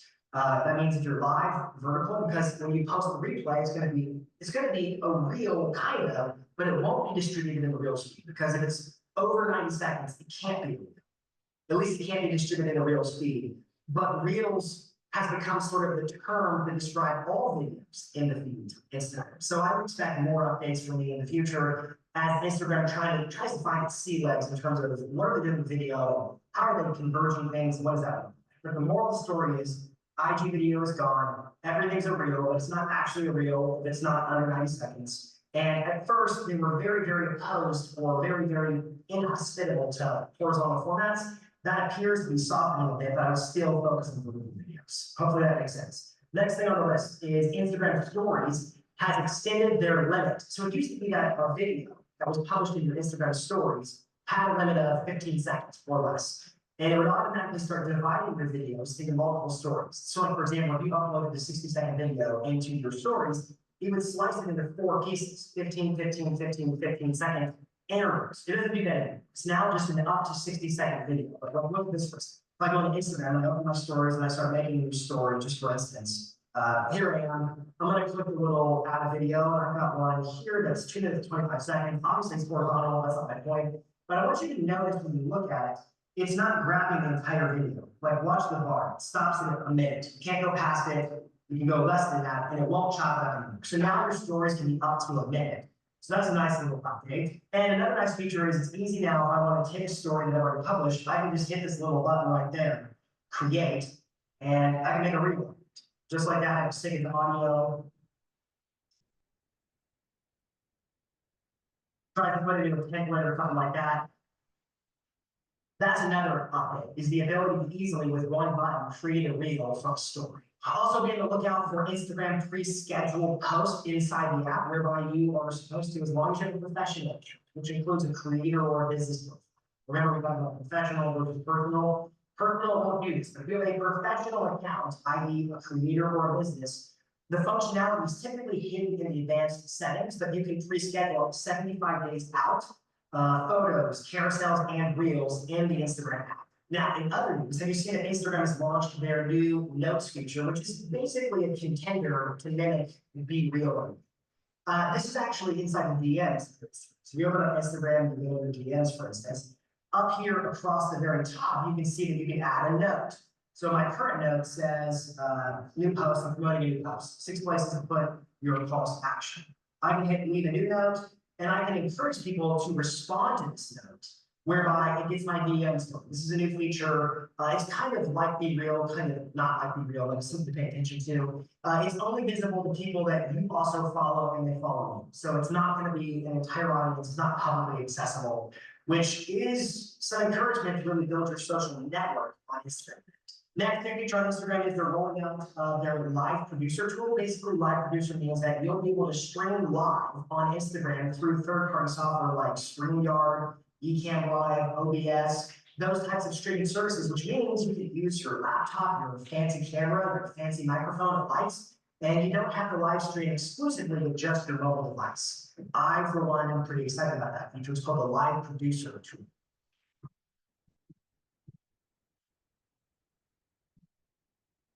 Now, in the world of YouTube, there's not a lot of changes to really write home about. The one big one, I guess you could call it a big one, is they basically swapped language for URLs, custom URLs to handles. So now if you look here on my YouTube channel, this is the display name of my channel. But down here it says @JasonPantanta. That is my handle. And the way I can edit my handle is I'm logged in, of course, and on my channel's page, and I can click on customize channel. And if I do that, it opens up channel customization. It takes you to layout, branding. We're going to hit basic info right here. And when I hit basic info, I see my handle right there. You can choose your handle, and that becomes your URL. Now, the interesting thing is if I scroll down, I still have my URL. So that's a little confusing. But I have my URL and my handle. But you need to go ahead and have yet set your handle. Go ahead and set your YouTube handle, just like I copied.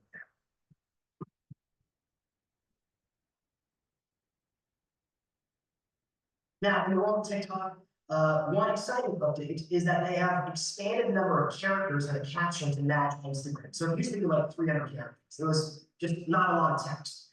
Now they're bringing in more keywords and they're gathering all that data because they want to be more of a search engine, not just a social network, blah, blah, blah. They've risen it. That's not a word. That's not the appropriate word. They've expanded it to 2,200 characters. That includes spaces. That's identical with Instagram. So character lists are up. TikTok is nice. TikTok has also released a new photo mode, which allows you to upload static images into TikTok. That's a really new Verizon thing, since they were only a video format up until this release. We're seeing TikTok make a lot of changes to be more like a social network. They've launched stories. We'll talk about their now feed. They had their friends feed for a while.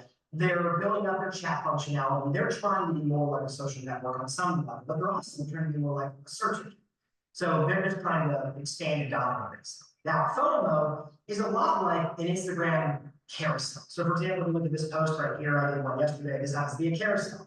It's a bunch of images that you can swipe through.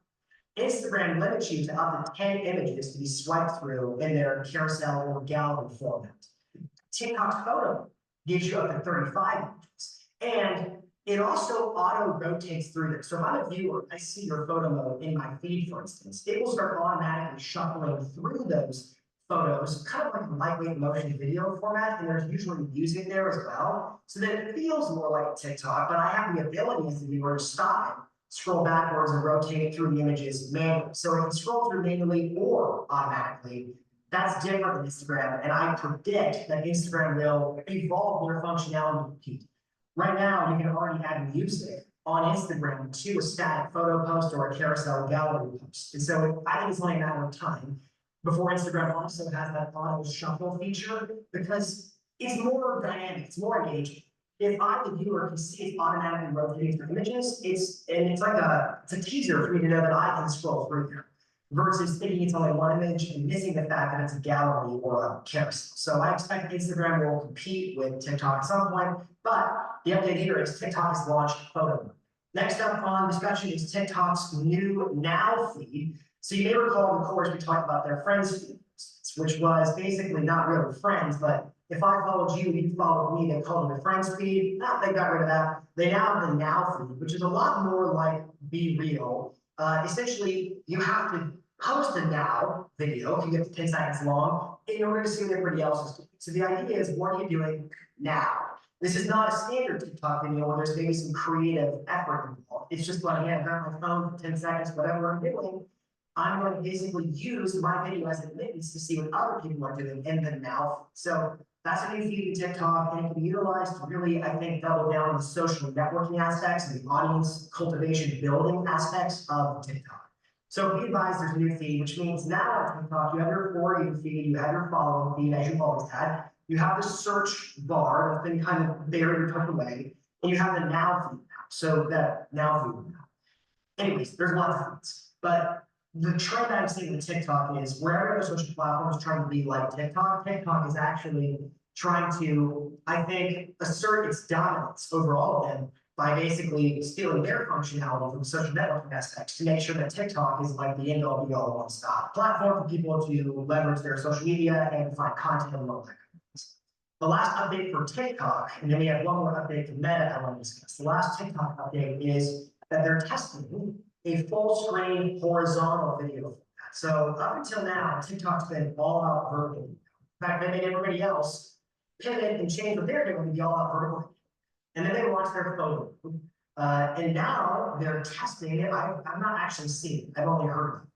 I had clients who've seen it. They're testing a full landscape, horizontal, full screen format for video. So just be able to look out in the event that rolls out. Those are updates for TikTok.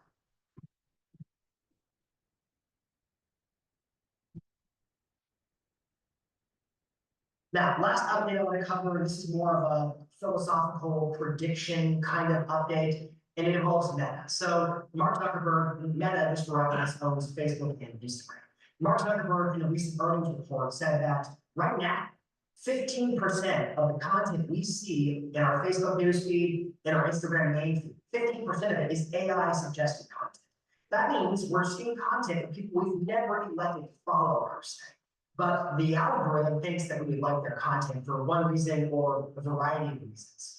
Now, he also said, Zuckerberg also said that by the year 2023, they're looking to increase that ratio, that 30% of what we see will be AI suggested content in our main feeds on these platforms. Now, I will predict that there's going to be some option they give users to sort or choose whatever algorithm they like. Hey, do you want to see this in chronological order? Do you want to see only your friends and contacts? They're going to probably give you either various feeds or some kind of a filter where I can sort of modify the algorithm, almost like I'm putting my car in a sport mode or something like that. The thing is, most users don't use those features. They just get on the platform and scroll. It's sort of their trained behavior.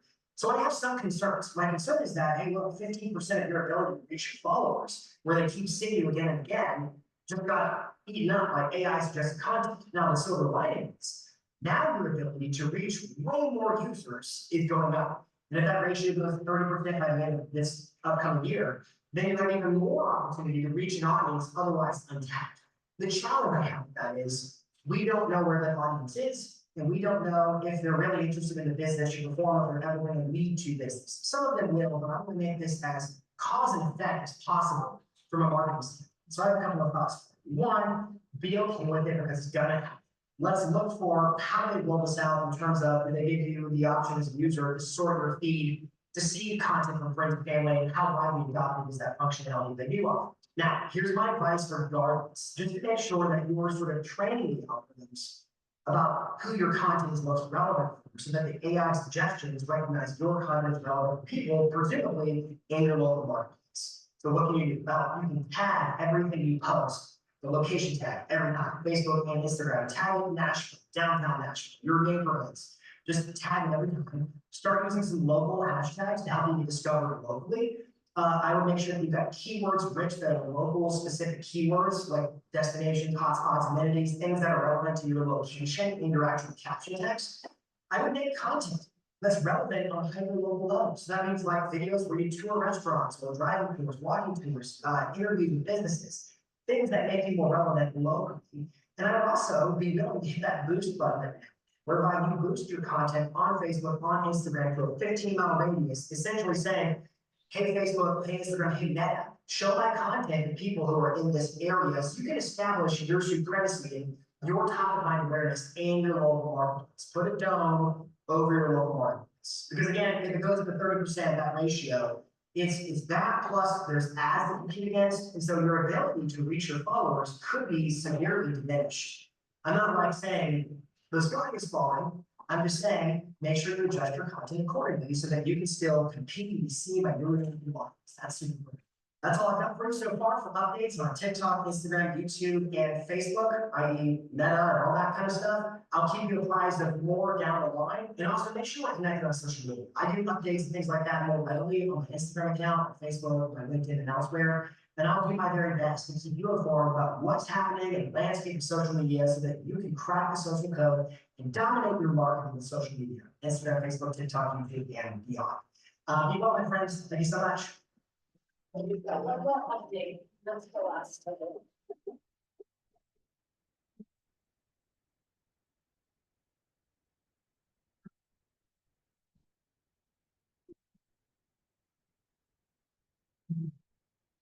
What's up, marketing pro users? Jason Pantanta with you today, your instructor, and I've got some updates concerning cracking the social code, and most of them are small, a couple of changes worthy of note. And I will do my best to give you some strategic insight in terms of what I think would be the recommended course of action based on some of these updates, beginning with Meta, which includes Facebook and Instagram. And the first thing worthy of mention, and these are in no specific order, but these are simple updates since the last update video I did, so the last few months. And the first one is the launch of Meta Verify, which came after Twitter's verification program that everybody thought would work and then started making a bunch of money. And so Meta quickly followed suit and was like, well, we charge people to get verified so they can actually get customer support. So Meta Verify rolled out, and it is specific. You can get verified for Facebook, your business page, or Facebook, excuse me, or Instagram. I am verified on my Instagram. It's mostly so I can deal with impersonators and stuff like that. Initially, there was a conversation about you can rank higher in the feeds if you're verified. They removed that. I expect they're going to eventually add it back. So we're moving into possibly a paid performance kind of social media environment. And at the same time, they rolled out Meta Verify. They also phased out their creator badges program, or some of them. You can still do like a tip jar when you go live if you're one of those monetized creators. But they were handing out bonuses for doing reels. They cut that program because I assume they thought, why would we pay people and we can make money off the same people to actually provide the services they want so they can build their own personal brands or whatever their ventures are leading them to do on social media, on Instagram and Facebook. One nice addition inside the Instagram app is the ability to schedule your reels. So when you are going to share a reel, for instance, where you're actually posting it, there is an advanced option before you would hit share. If you go click advanced, you can schedule the reel. That's one such way to schedule the reel. This is limited to your mobile app for Instagram. You cannot schedule reels through Creator Studio or desktop in any way. There are some third-party software sometimes that work, but that's not really what this course is about. However, scheduling reels is a new addition. Some advice when it comes to scheduling reels. One, try to not schedule them exactly on the hour or hour marks. That tends to be a more congested time in the feeds. You want to be a few minutes off if you can. Just because there's going to be other people who schedule their content at the same time. And the less competition there is in the feeds, the higher you can rank in the actual feeds of your users who are seeing the content, giving your content a better chance to perform and get some of those early interactions that can help it along algorithmically speaking. So here I am in my Instagram app. I'm just going to click the plus in the top right corner to do a post. I'm going to choose a reel just like this. Here I am. I'm going to record something on the fly, just like this, really quick video, just so you can see how this works. Boom, click next. I'm not going to do anything fancy. I'm going to click next again. And then here on the screen, just before you hit share, you can hit more options. Right, scroll down to advanced settings, and then you'll see schedule this reel. You can choose a time, and it's in 5-minute increments. So I would try to do your best to be a little bit of an oddball to kind of cut through some of the competitive noise in the feeds. You can also, straight from your profile, click on the menu in the top right corner. You see scheduled content second at the top, and then I can hit schedule now, follow prompts to schedule reels and other content here from my device inside of my Instagram. Now, this is just reels. You've long been able to schedule content through the Creator Studio, posting on desktop, on Instagram, stuff like that. In other news, less important news, it's worth noting that Meta is in the process of building out a Twitter-like competitor. So there's not a lot known about this right now, but this is an FYI to be on the lookout for that product. Should it release in the near future? I don't think in mind. Also, in terms of new features to keep an eye out is broadcast channels, which will be for Facebook, WhatsApp, Messenger, Instagram. A broadcast channel is a fascinating new notion. We haven't seen what it looks like. But what it would theoretically allow you to do is let people subscribe to your channel, whereby you could effectively mass DM people updates when you share your content. Only when they reply, they'll be replying to individually, not through a group thread. So it's not like it's a Mickey, it's not a Discord or something like that. It's the ability to one-to-many broadcast alerts and news to subscribers on Facebook and Instagram. So that's something we're keeping an eye on. That's a very fascinating feature for when it comes out. I personally am looking forward to it in terms of believing it to be a very effective way to get followers on demand, so to speak. So those are called broadcast channels. Couple of small items. One, Instagram has once again reorganized the menu in terms of what goes where, the navigation on their Instagram app. They've moved Reels off to the side. They put the plus button to add content back in the center. They keep moving things around. I doubt you really care. It's just they move things around and I'm here to tell you that.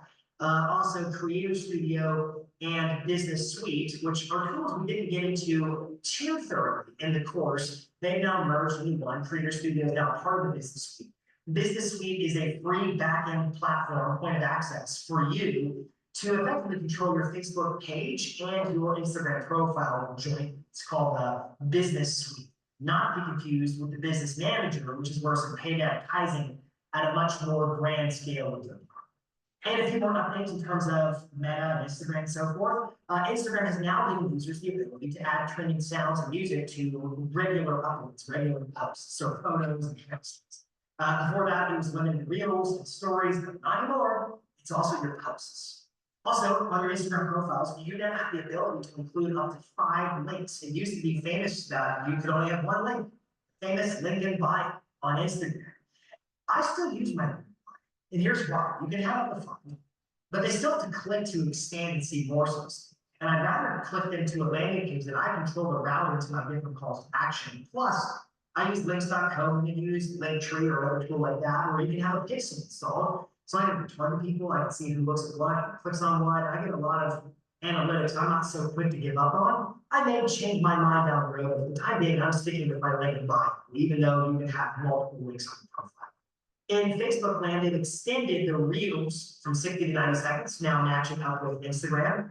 And also on both platforms, they're rolling out more what they call grooves and templates. Just basically little patterns in terms of trending reels that you might want to try to emulate, or you automatically sync up different photos to a certain song or something like that. They're called grooves and templates. If you look at them, there is some extra algorithmic benefits to using their products, but I don't want it to necessarily be a total distraction from their content strategy overall. At the end of the day, I want you to be in charge of the content you're publishing across the platforms. And yes, utilizing the tools and features, but also not feeling compelled to revamp your entire strategy every week or two when Instagram rolls out and tests new features that may or may not.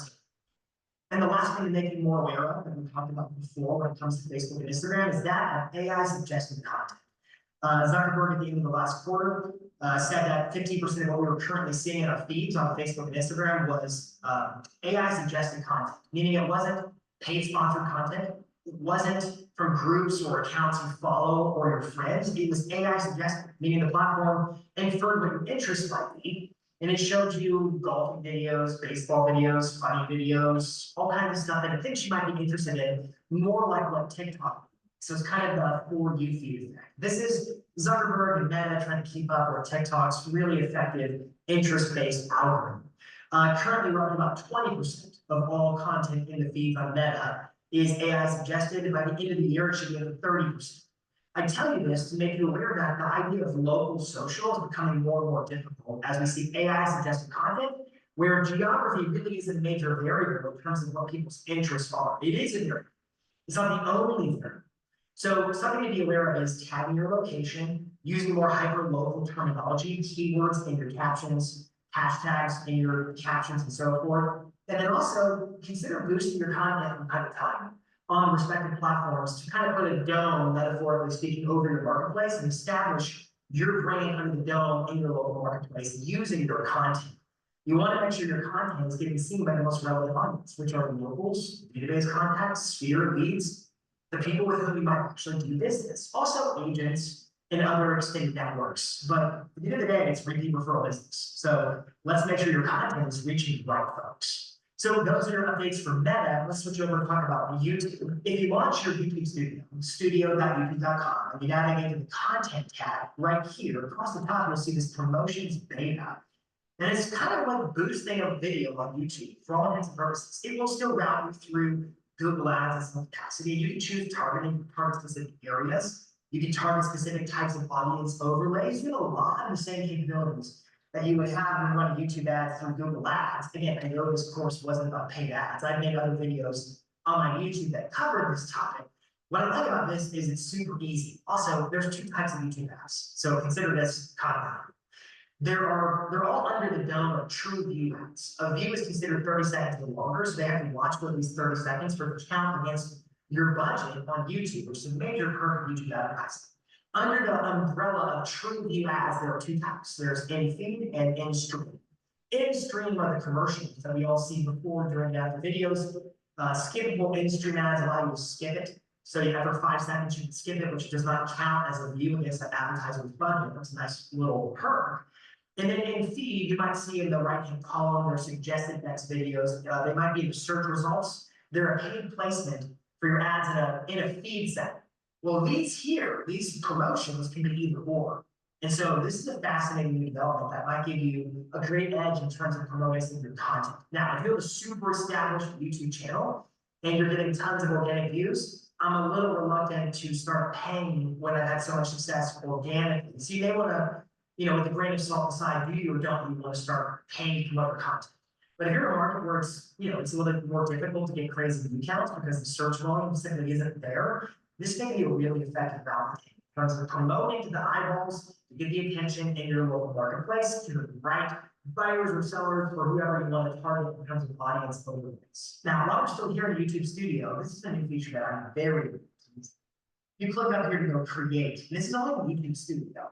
You're going to see an option for podcasts. And I'm going to click into podcast. And you can either relabel an existing playlist as a podcast playlist, or you can create a new podcast. YouTube is going hardcore after the podcast audience because they already have it.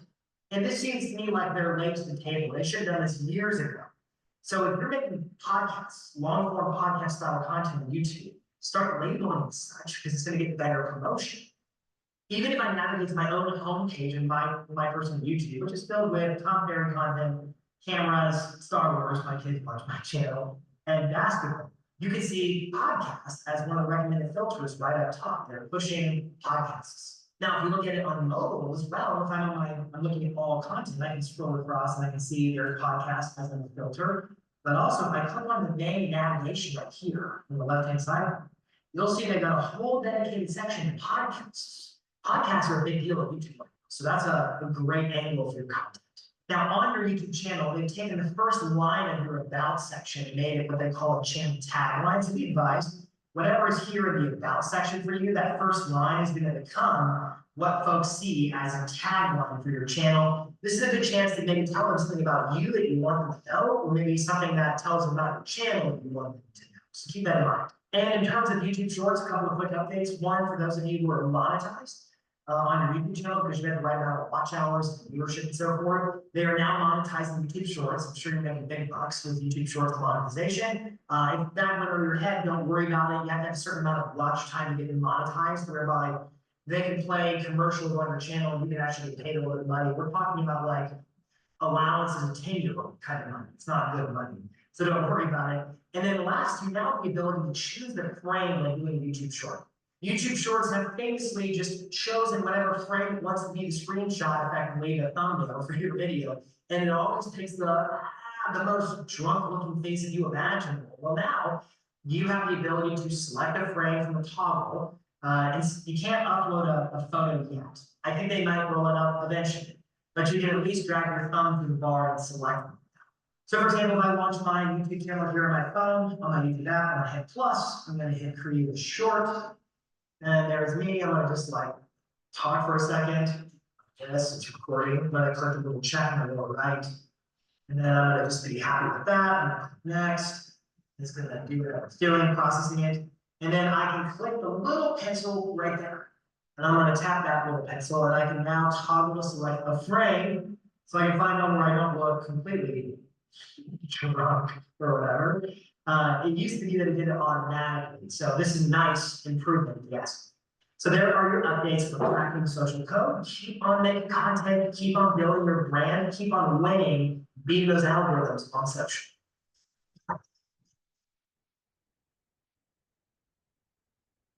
Okay, so we are done with,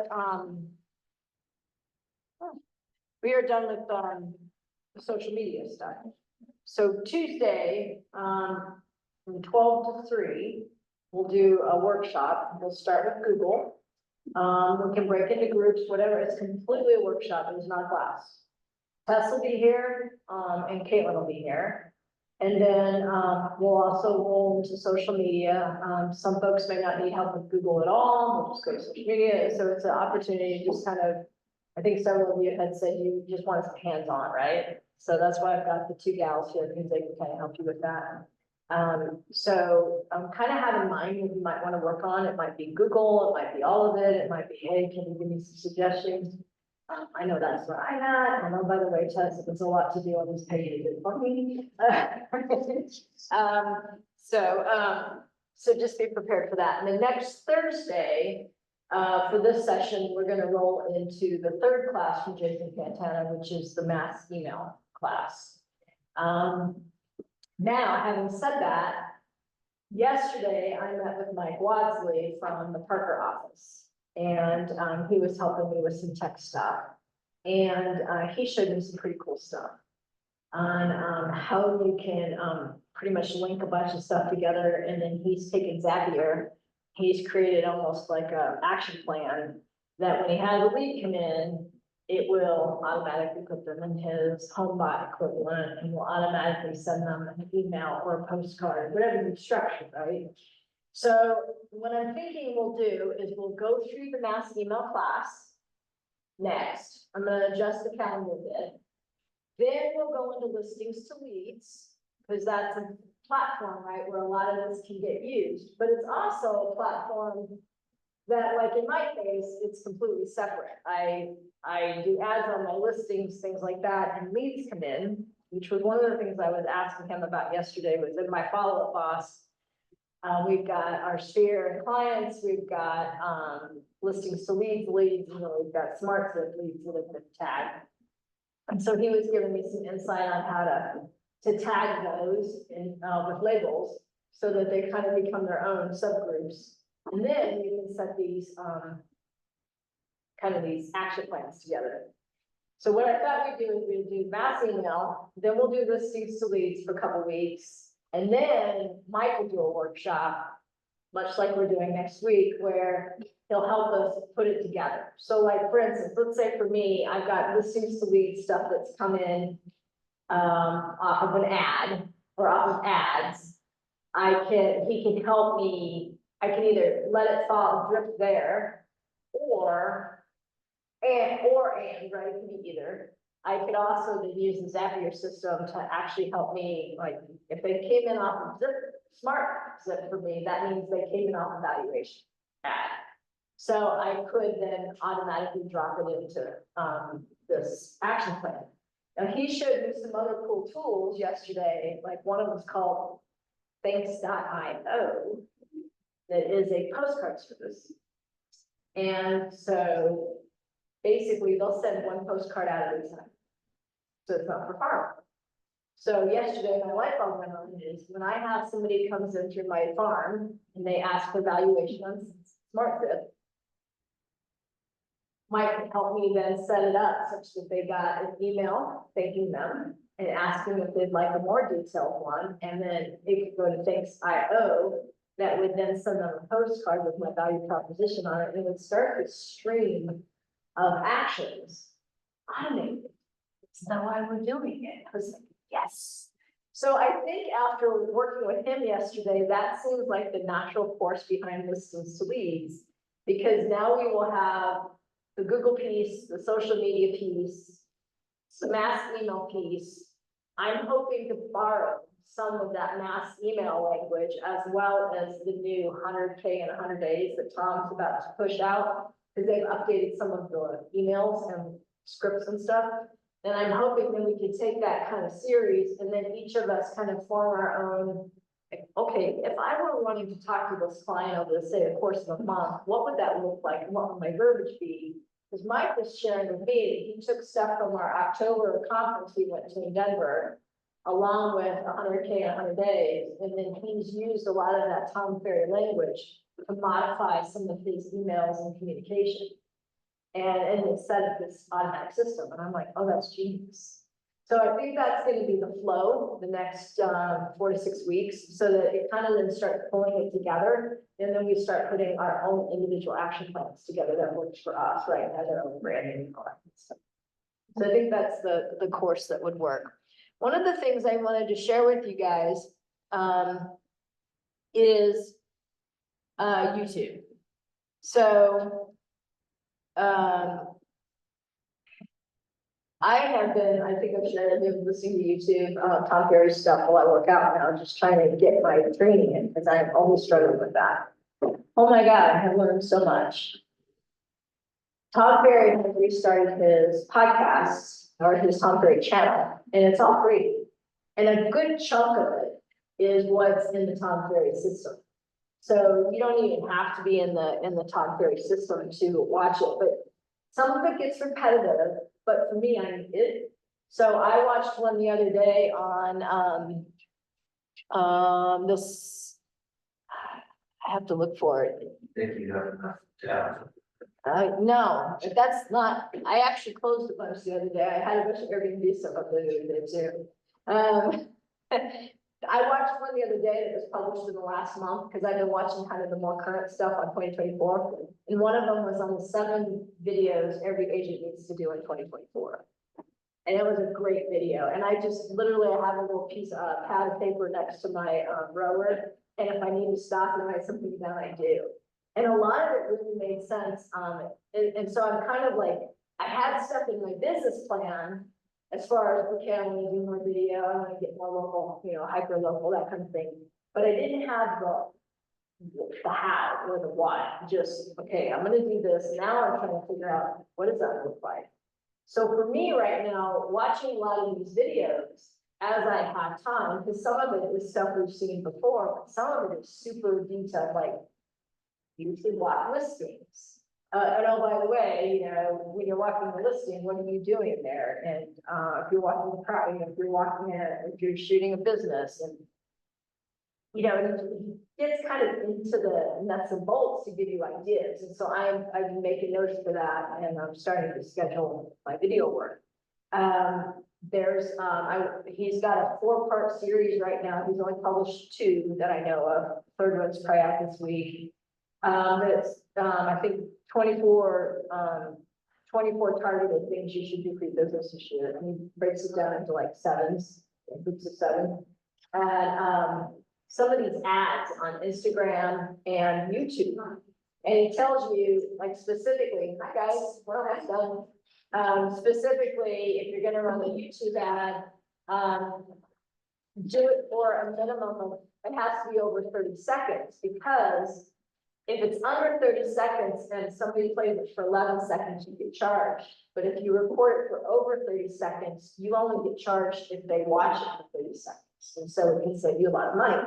So I really encourage you, if you're trying to if you're where I am and you're trying to figure out, okay, I've got these things I'm going to do, but now I need to figure out what does that exactly look like. I really encourage you to start going through the YouTube channel and pulling stuff off there.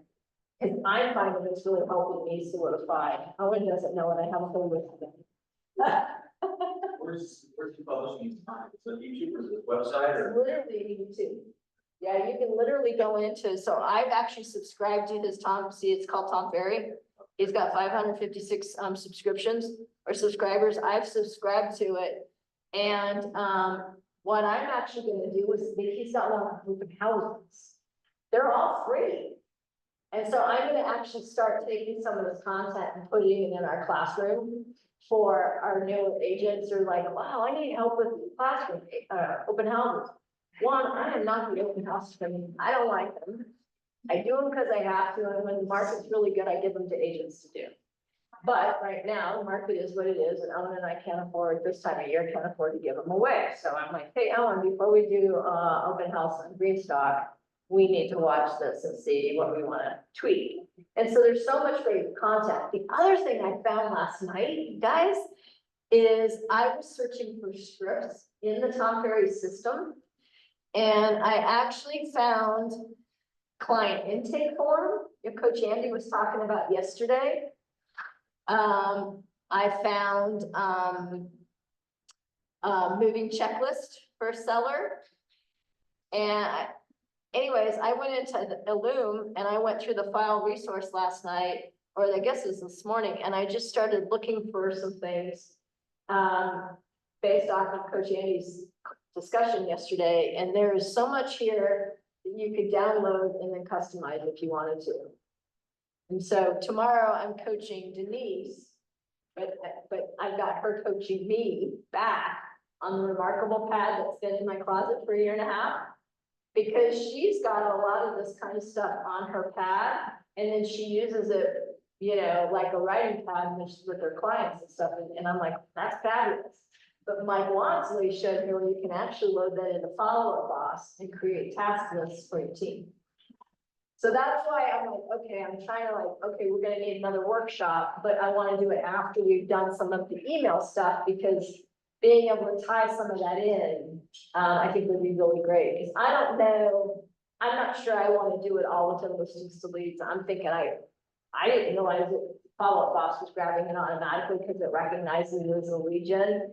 But with the tags, then I can go in and create different things for different groups coming in. And so that's kind of, I wanted to give you a synopsis, since we've been so focused on social media and Google these last, 6 weeks or so, I wanted to kind of know where I think we're going.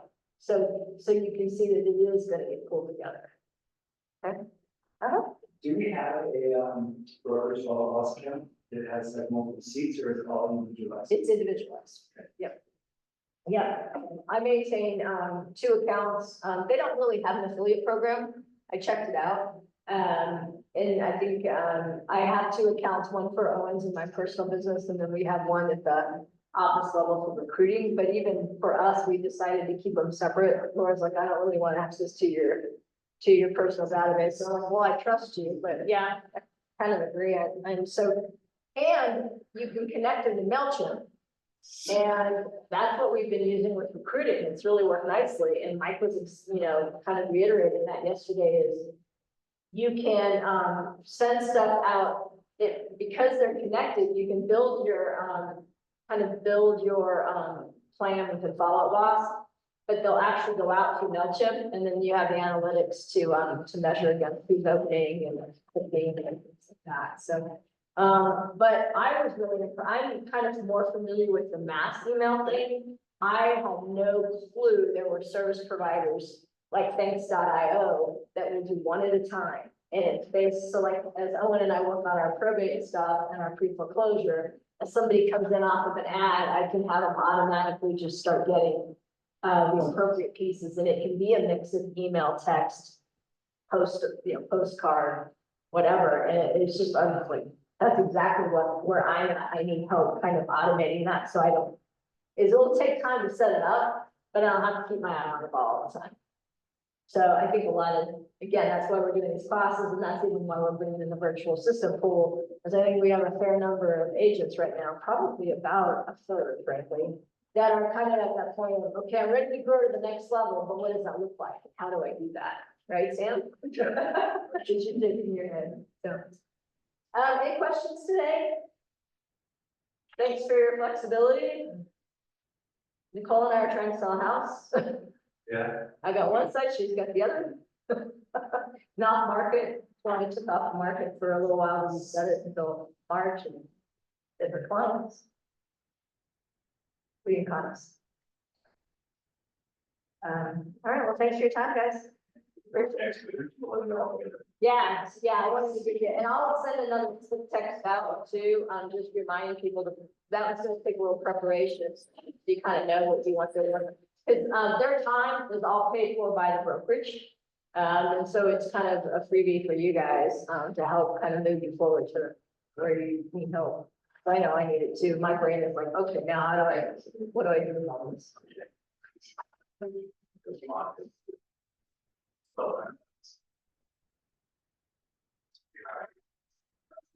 What's that?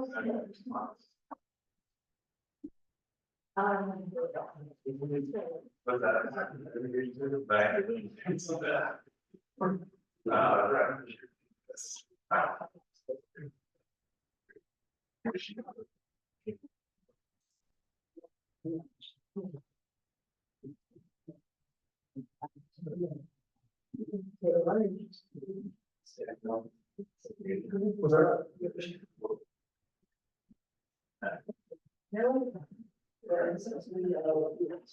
Yeah,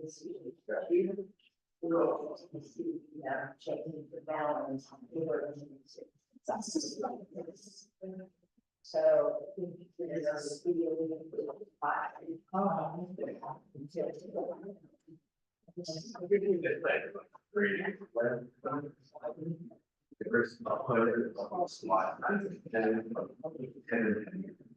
Just like some work. And not like, it's different program. You're right. Yeah. What's my like to work out? Squat.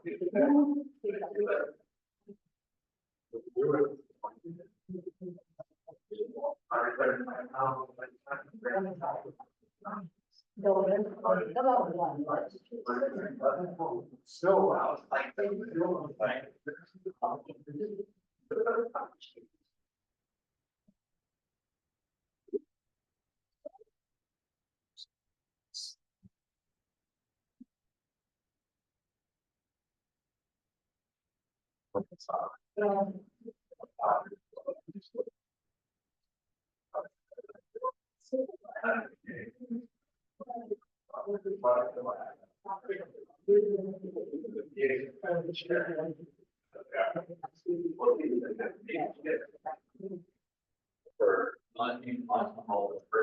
Yeah, they both volunteered.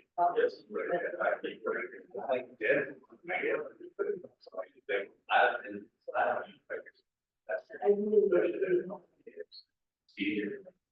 So I have a quick mind.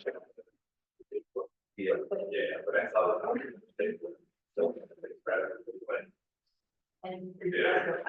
Like, so you know,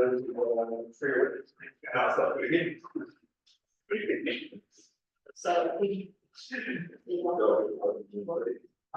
Yeah. Some of the issues you got. That's Probably. Yeah. So I did, yeah. Suddenly, that's.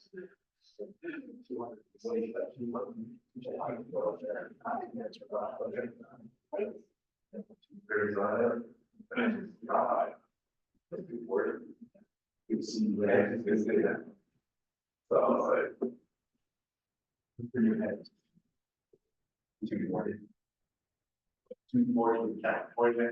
Is.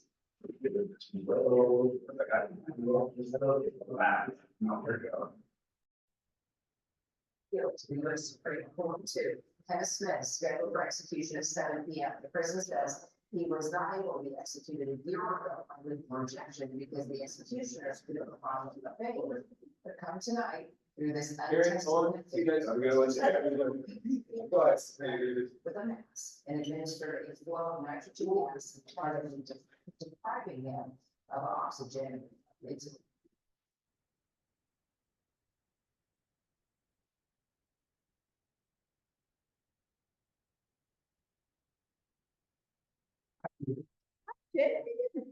Good, how are you? Good, welcome. Thank you. Got anything for me while I'm here?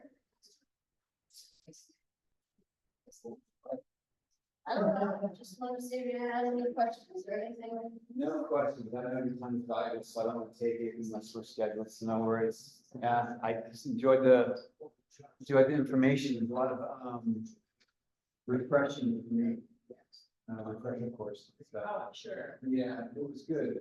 There's some things that, I'm going to be taking over all of my old videos from the old brokerage and repurposing them Yep. because they're not dated and they're Yep, not. you can, and that's actually what I've been picking up on some of the Tom Ferry stuff is, some stuff is, timeless and you just need to keep a library and you repurpose it. Yeah, well, I make a point of not saying, hey, it's 2024, Yeah. you don't want to actually bookmark yourself on a date. So I already kind of kept it very general, but very hyper local. I do want to take some of the videos. They're all no longer than 90 seconds. I need to repurpose them into shorts and verticals. And then I'm going to also remove the bumpers because that's was required by them. And I don't like that. I don't want to sit through that stuff. Yeah. I never do. So I'm gonna, get all my videos from them and start repurposing them, but Good. yeah, there's definitely some tidbits I took away. Yeah. There was like an information overload, I'll be honest. I know. I was like, That's- holy shit. That's man, this why we guy's like- record them. I know, that's why we Wow. record them and that's why the crew had asked for a working session. I'm like, that's a great idea. Like, Totally. okay, we'll go through several sessions where we're like filling the brain and then like, okay, now what do I do with it? Yeah, Because again, that's part of the problem with the industry. And is the fact that it's like a zillion different things you can do or different ways to do it. yeah, How do you like hone in on what works for you and not biting off too much at one time? And so I think that's when I'm watching the videos, obviously there's a lot of things that work, but there's a lot of stuff that I'm like, nope, that's not in my wheelhouse right now. That's not, and just, trying to figure out what that looks like. yeah. And I found that I know the language and know everything that he was talking about. And still I was like, wow. If you're just trying to start on your social media stuff, this can seem very overwhelming. So I'm happy to pepper myself in where I Yep, can. Absolutely. I'm by no means am I the expert, but I've done it before, so I'd be happy to help. Yeah, and in I would any way. appreciate that too. Of course. Yeah, so course. next Tuesday, feel free to jump in because, the thing is like Caitlin makes herself available and when somebody, like, for instance, if somebody's not comfortable recording video, but that's something that they want to take on and start adding to their branding, then I'm like, well, then schedule a 2-hour session with Caitlin. Her time is on me. But once you do it, and like the other day, Crystal, in our sales meeting our staff meeting was talking about, well, how do you get all this content that takes so much time? And we're like, no, actually it doesn't. If you have worked with Caitlin at all, I can go in for an 1.5-hour session with her, and I don't think there's been a single time we've walked out with less than 7. 7 produced videos. Yeah. Yeah, and I said, so granted, you've got to make some notes ahead of time on what your topics are, and I don't even go in with notes. I have a topics list. I run it by her and she'll ask me a question because for whatever reason, the question helps me Of course, prompt. do Yep. and then she cuts it. And of course, that's part of what we're trying to do with virtual assistant. Like right now, she has the time to help me as a broker owner and she'll help periodically, but I know, she's also trying to get her real estate going. So I've told her that, there's quite a bit of this. While you want the hours in off season, by all means, they're yours. Sure. But then as your business picks up, that's where the virtual assistant comes in. There's a lot of some of the busy work stuff that she helps me with that we can pass over to the VA. I said, so, because ultimately the one thing I want her to keep is my posting. And the nice thing is, and I met with her team lead the other day, is there's some things that she's doing for the brokerage that she's also borrowing, for herself. And I'm like, by the way, you can use any of this for the Cameron group too. So it's like, I don't care. I mean, you can pull it off of my social media page anyways, as a broker. So what's the big deal? Right. Just because that way she feels like, okay, my time, I'm not getting pulled in 3 different directions, my team, my business and the brokerage. But ultimately I'm like, the one thing I want you to keep is the social media posting. You're already doing it for your own business. Right. You've got the calendar. But I paid up the wazoo for that elsewhere. I mean, we've paid as Trust much me, as I know. $2,000 a month. And That's then we cheap. got it to $1,250 a month. And now I'm like, Caitlin, maybe I need to just pay you by the month because you're hourly. I mean, and I have her at the highest hourly of anybody just because what it is. Mhm. And still, I probably only pay a few hundred a month, maybe. I had crazy. omni-channel clients that were plugged into, 6 different services, and it was upwards of 30 grand a month.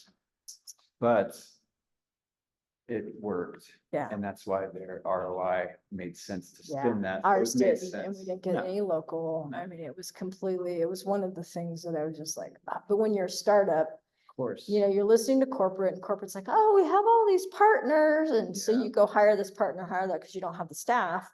And then over time, you're like, oh my God, for what we get, this is insane.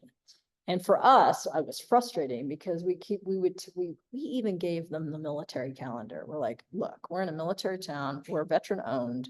It's a huge part of our sphere, huge chunk for our agents. And so to not, I mean, there's free content here. Month of the military child, military spouses appreciation day, Air Force birthday, Navy birthday. I mean, there's just all this content, right? So here's the calendar. I gave it to them. They still failed to post against it. I'm like, you're flipping insane. You are missing the boat. Miss Marks. Yeah. Yeah, there's some very direct paths, especially living in Colorado Springs because of that, that a lot of places don't have. I think what I can offer to people when talking to them is those efficiencies, because I think what's going to happen, and I could just tell from the kind of eerie silence of everyone, was they just don't know, what do I say? What's my thing? Right. What do I post? What's my theme? Who am I when I'm doing Right. this stuff? Because Exactly. there needs to be like a thing that you do. My thing was top 3 things, top 3 brokers to use, top 3 things to look out for when you're doing XYZ, top 3 things to do before you talk to your real estate agent, top 3 things to ask your real estate agent when you're buying a home. So it's always top 3, Yeah. top 3, which makes my videos very short because I Right. give them 3 kernels of wisdom and then they go, Right. which is very easy. So that's my thing, but I keep it very hyper local. Mhm. And I don't write any of my scripts. Yeah. Just No, not even. I have someone else write Oh. them for me for free and it takes 10 seconds to do it. And so I just say, I need 15 scripts based on blah, blah, blah, and it populates it for me. nice. Put it into a teleprompter, just read it, boom, done. Nice. And the batch thing is huge too. I think people need to realize that I just came into the studio with like 9 outfits, 9 shirts.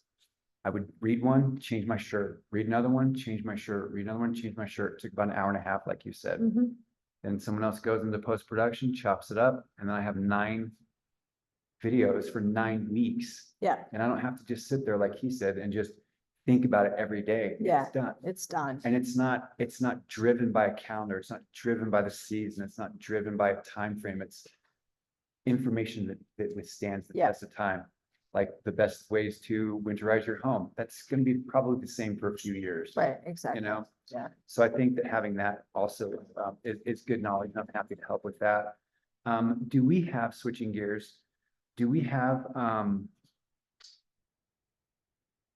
studio that we use? We did. We lost it. Okay, When David- Tim Chase's? No, when David passed away, we lost it. Oh, I didn't know. Yeah, David with Fly High. We lost him this fall. And when we did, we think he probably knew this. We did not know this, that his partner, he was renting the studio from. Because he didn't own the building, he was a renter. They were having financial trouble, so the studio has been foreclosed on after David's death. And so we don't have the studio anymore. I did all my videos in someone's garage. We do have room here. I mean, so for instance, people will say, hey, I'm gonna come in for the afternoon, Carrie, and shoot. Do you mind? Are you gonna be in? Can we use your office? And because they've got this backdrop, you've got the black chair in the back room, the gold chairs, and then you've got the wall, I can't think of what it's called. You've got the backdrop in my office, that's the 6 Cs, and then in the conference room, you've got another, I can't remember what I did on that wall, but anyways, they're logoed and branded. Cool. And so that's one reason we kept the black chair from Santa.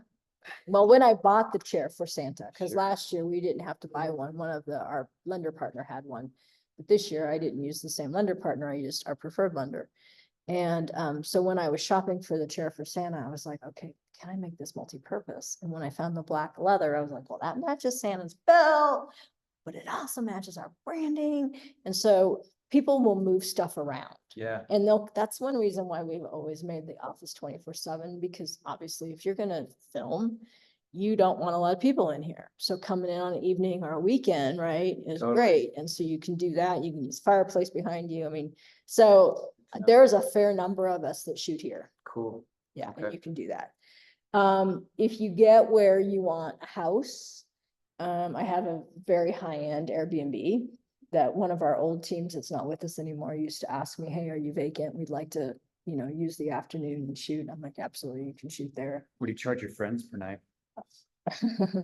Yeah. Nice answer. Yeah, actually, I have had a few, the clients I was at earlier, we were under contract before and, they they wouldn't have had a house to, based off closing day and her having to be here for a deposition for her old job. I said, I'll just block my Airbnb. It's around the corner. You can stay there. And they've watched the Airbnb for us when we've traveled. He's taking care of our hot tub and stuff. So,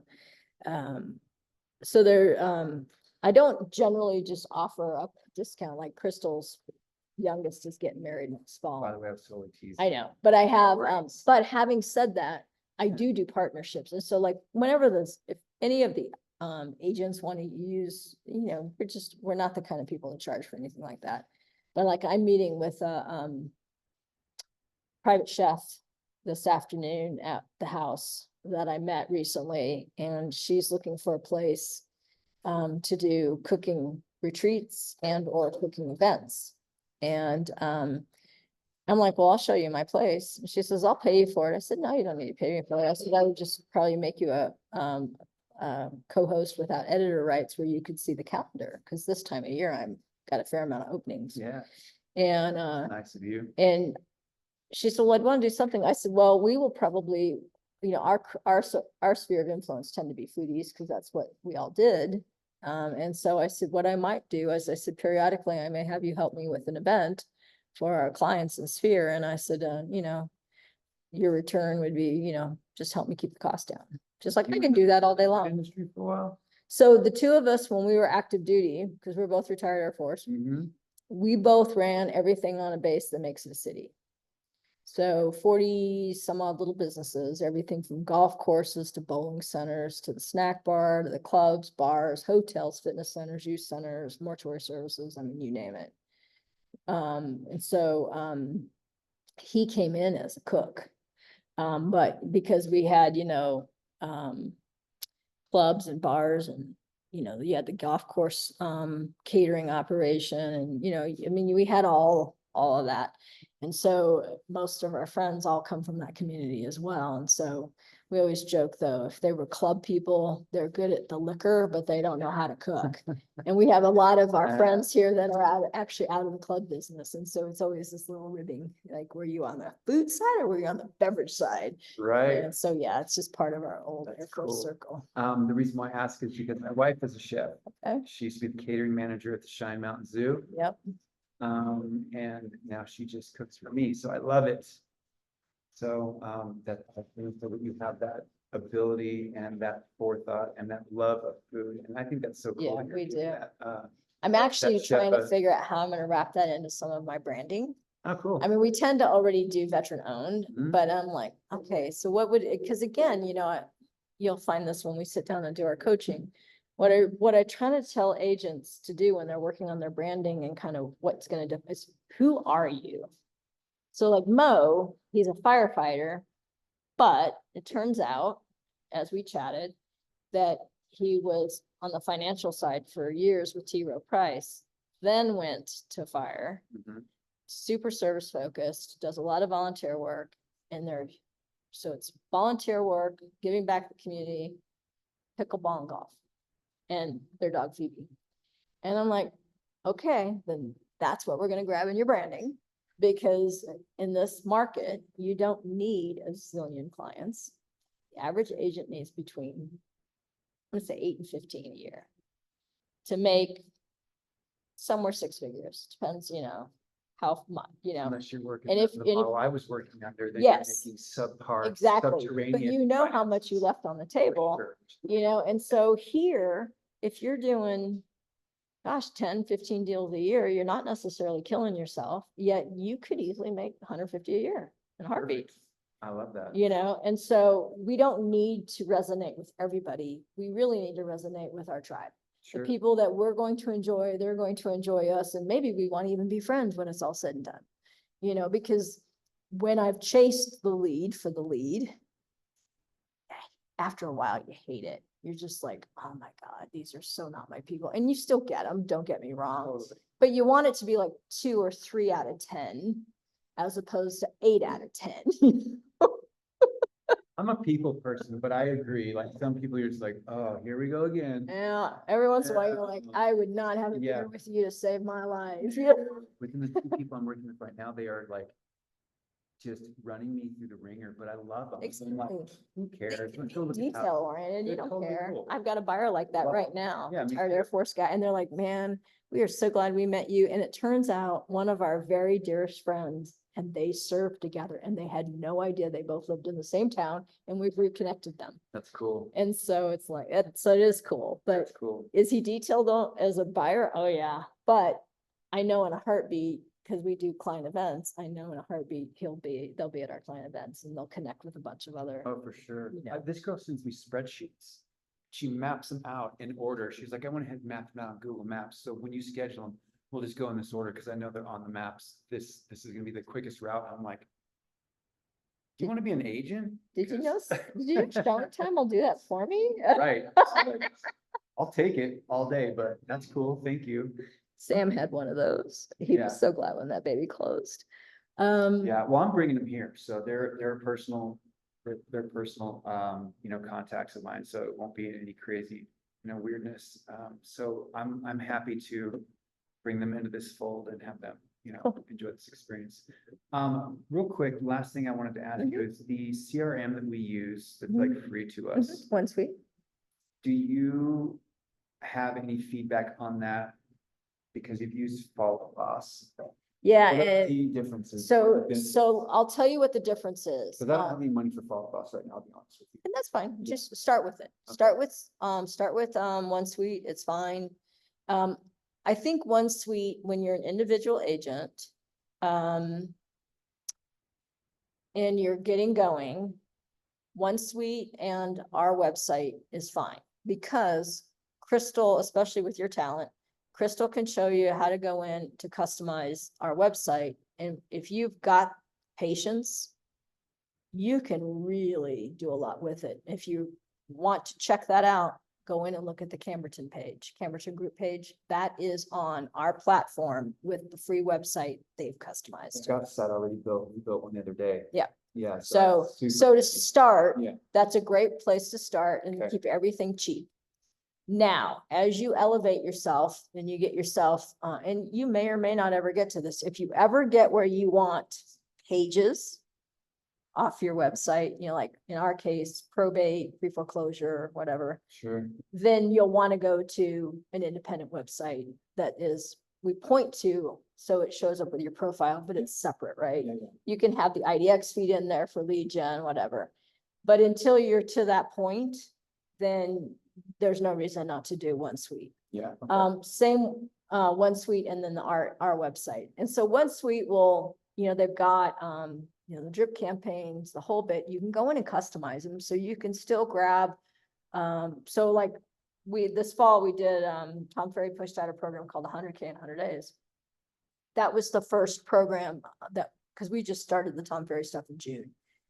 And so that was the first program that I went to the whole brokerage and said, regardless of whether you're in Tom Ferry or not, again, the reason we signed up for this was to share it with everyone else. And so anyone is welcome to this. I will reteach it on these days. And so we did.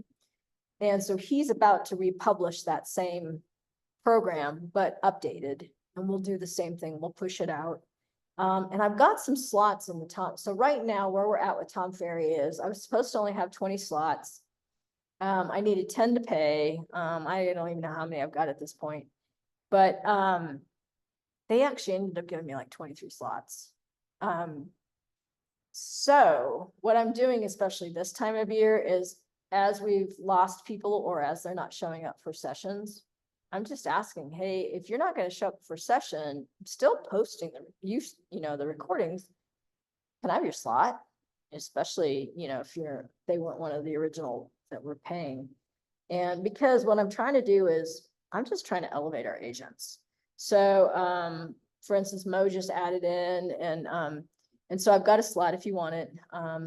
I think, Tom Ware, he's going to take a slot. what is the slot, what does that look like as far as the differentiation of us sitting here taking on the, You can actually get into this database. gotcha, You can get into this database, you can go look for scripts. cool. You can, Like you were showing us, okay. so Okay. you always have the YouTube stuff free, Yeah. but you can actually get into the Top ecosystem. of that, okay. And you can watch any of the webinars and stuff they've got that are ecosystem only. You can pull down any of the documents, scripts, anything. And so again, the slot's sitting there. I have no problem with it. I'm not expecting pay for it. And then we haven't decided what we're gonna do when renewal comes up. I know I'm not gonna let the program go. We're gonna do one of two things. Either Owen and I will maintain our participation, again, to be able to share resources with the agents, or if I have enough interested agents, we'll keep the large group moving, but we'll go to a monthly, and I'll probably go to like 125 a month. Sure. But that's June. Sure. So for now, I'm like, I've got the slots, we're committed for the year. Everything, Let's expose as many agents that are interested. Because as we help the agents get their production up, that's good for brokerage, right? So it's a win-win, and that's kind of how we approach it. can I ask you this, forgive me for not understanding completely, the model's so new to me. I have had a couple of my business, Probably say, what? they're like, how do they make money? So, because it's 100% commission, so I know that 135 fee that goes to you guys, right, monthly, but that's not all.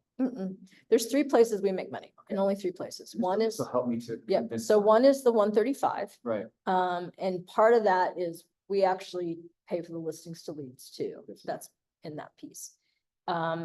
Then we have the closing fee, right? And so Sure. closing fees got the 3 parts: transaction fee, document storage, document upload. It averages about $928, but it varies, right? For one deal, it might be $850, the next deal might be $1250. But the average, when I looked at all of 2023, the average we took in per transaction was $928. okay, Then the third place, and it doesn't happen very, well, there's 4, I guess. One is E&O. And then the fourth one, this year E&O was a break even.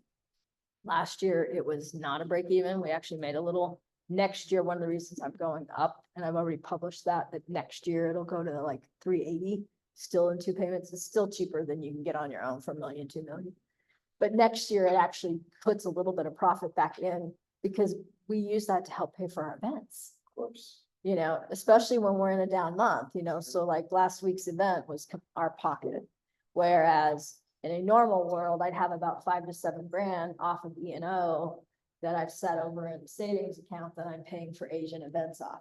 Gotcha. But right now, That's fair, Kate. but I found out about the increase in our fee, in our rates so late in the year, I wasn't gonna pass that on to agents. Because you don't tell the agents on 15 November that you're gonna go up $100 in 5 weeks. I don't do that. Well, that's very Right. refreshing. Yeah. Yeah, I don't do that. And I'm like, no. Now, if I'd known this in August, September, it would have been one thing, but not just before the end of the year. I'm not gonna do that. Yeah, okay, so fine. We'll figure it out, So theoretically, there's a little bit, and then referrals. So if you've got a referral, you've got a friend buying in Florida, you get a 25% referral. There's a small fee on that. When we first opened, we didn't do that either. And then about the 3rd time that a check they thought got lost in the mail, we didn't know that. We deposited it, and guess what? Here comes another check. Now I've got bounced checks and I'm shuffling, and I'm like, now I know why they charge for this. But at first I was like, oh, it's just a nuisance fee. I figured out. This is a revenue Always, stream. so that's it. That's our revenue stream. That's Okay. it. So, Thank you for that. where we've been hurting is one, our agent count's not been bad. I mean, we've been kind of hovering between 38 and 50 for the last year and a half.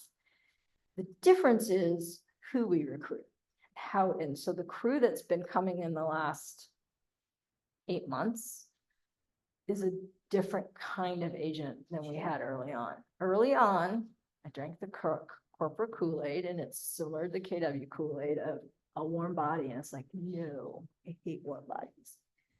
Not that we have a quota, don't get me wrong. But what I've told Laura is when she's interviewing, we're looking for agents that are looking to do 5 or more a year. I don't care if they're doing 20 or 5, but if it's the person who is like, wow, I think I'm just gonna handle my own investments, HomeSmart, it's a great place for you. This ain't it. Because if I can get, so right now with our average at 3 per agent per year, you know, because I've got Sam and I doing 20 something and we've got some folks doing nothing. It averages out to, 3. That's hurting us. And if I were to stay there, then I need about 120 agents to pay the bills. Sure. I don't want 120 No, agents. it's a lot of rush. And we start losing that sense of knowing each other. Not that I want to stay 40, I think we're at 47 right now. But our goal is, when I ran the numbers and I used our numbers from 2023, if we can get our average production to 5, which isn't a big leap, No, if I can get our average to 5, then between 65 and 85, we're making a healthy profit. Not going to get rich, but Owen and I aren't paying for everything either. right. And so I'm like, that's the balance.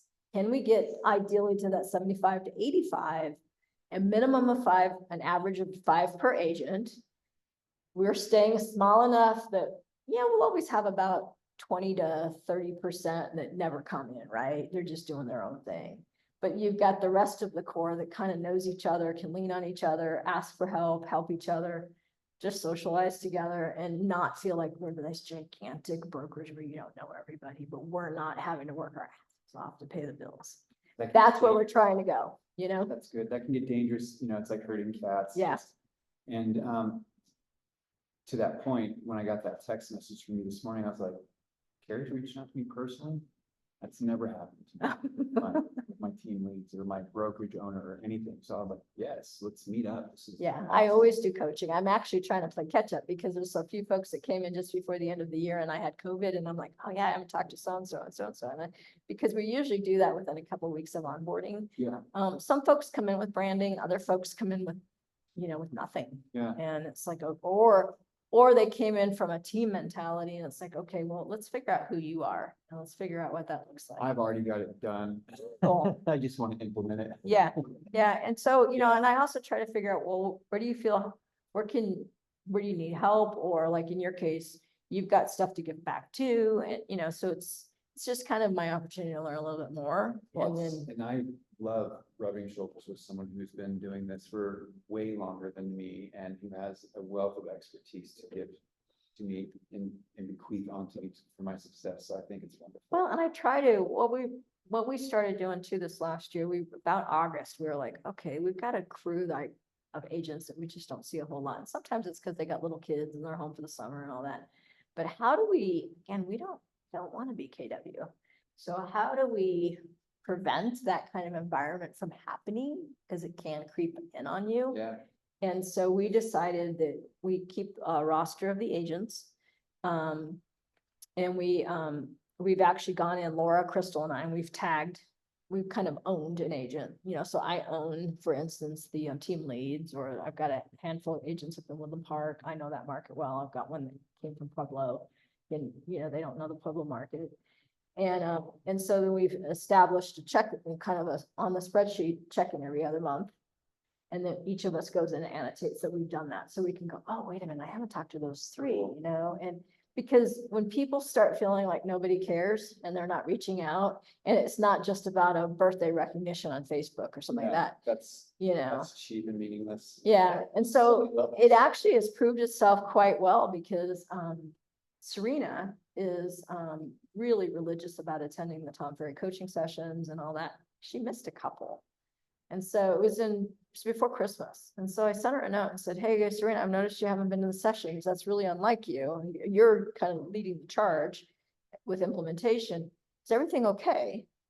No pressure. I just, Checking in. you're missed. Is everything okay? And she says, thank you for checking in. No, as a matter of fact, my mother's been diagnosed with pancreatic cancer. And I'm like, what do you need from us? How can we help you?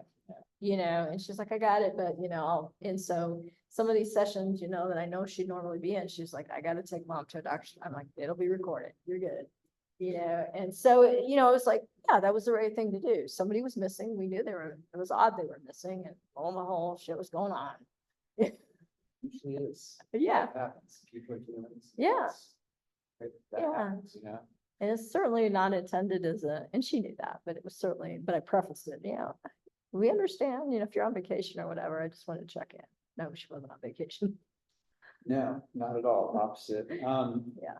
Switching gears again, real quick, I just, the last thing I promise. No, it's I fine. want to take any more time. Do we have a Canva account that's like ours that we share? But there's so much on there that's free. Okay. Yeah, I'm looking to do some video. I'm looking to upload my videos, erase those bumpers and put just like a new logo. spot. Yeah, Right. if you can't do it on the free one and you just temporarily need a paid one, just let me know and I'll give you my stuff. Okay, We don't use ours a whole lot. I've got a team lead right now. She's trying to work with some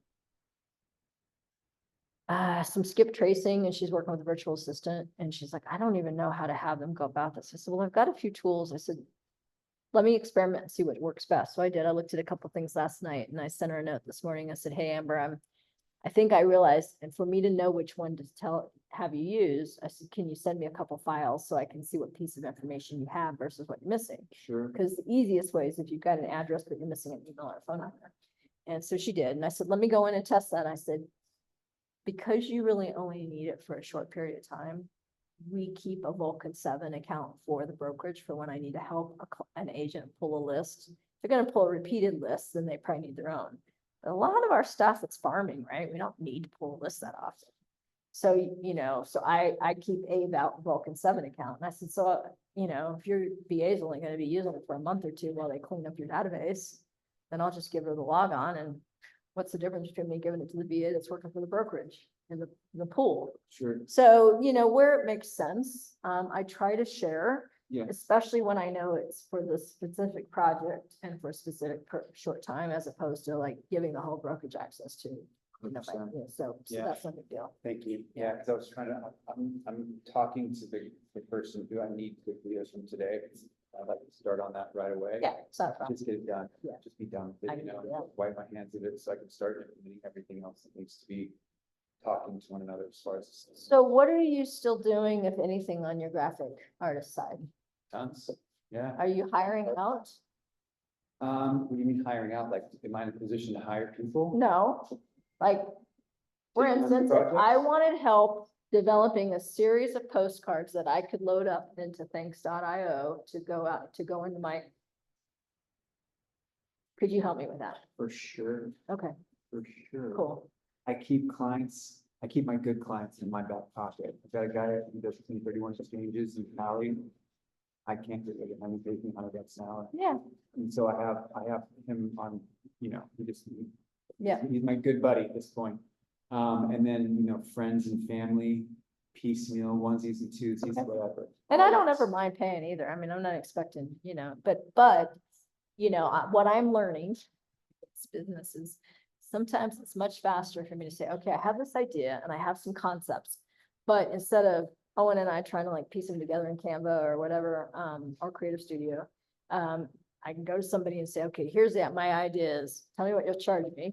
And, okay, can you do it for me? And then I can load them up as a regular, because that's again what Mike was showing me yesterday. He's like, yeah, I've gone in and I've created, these 6 or whatever it was. And I'm like, okay, that's cool. And if you're just like trying to do a touch point, like, I thank you for asking for evaluation.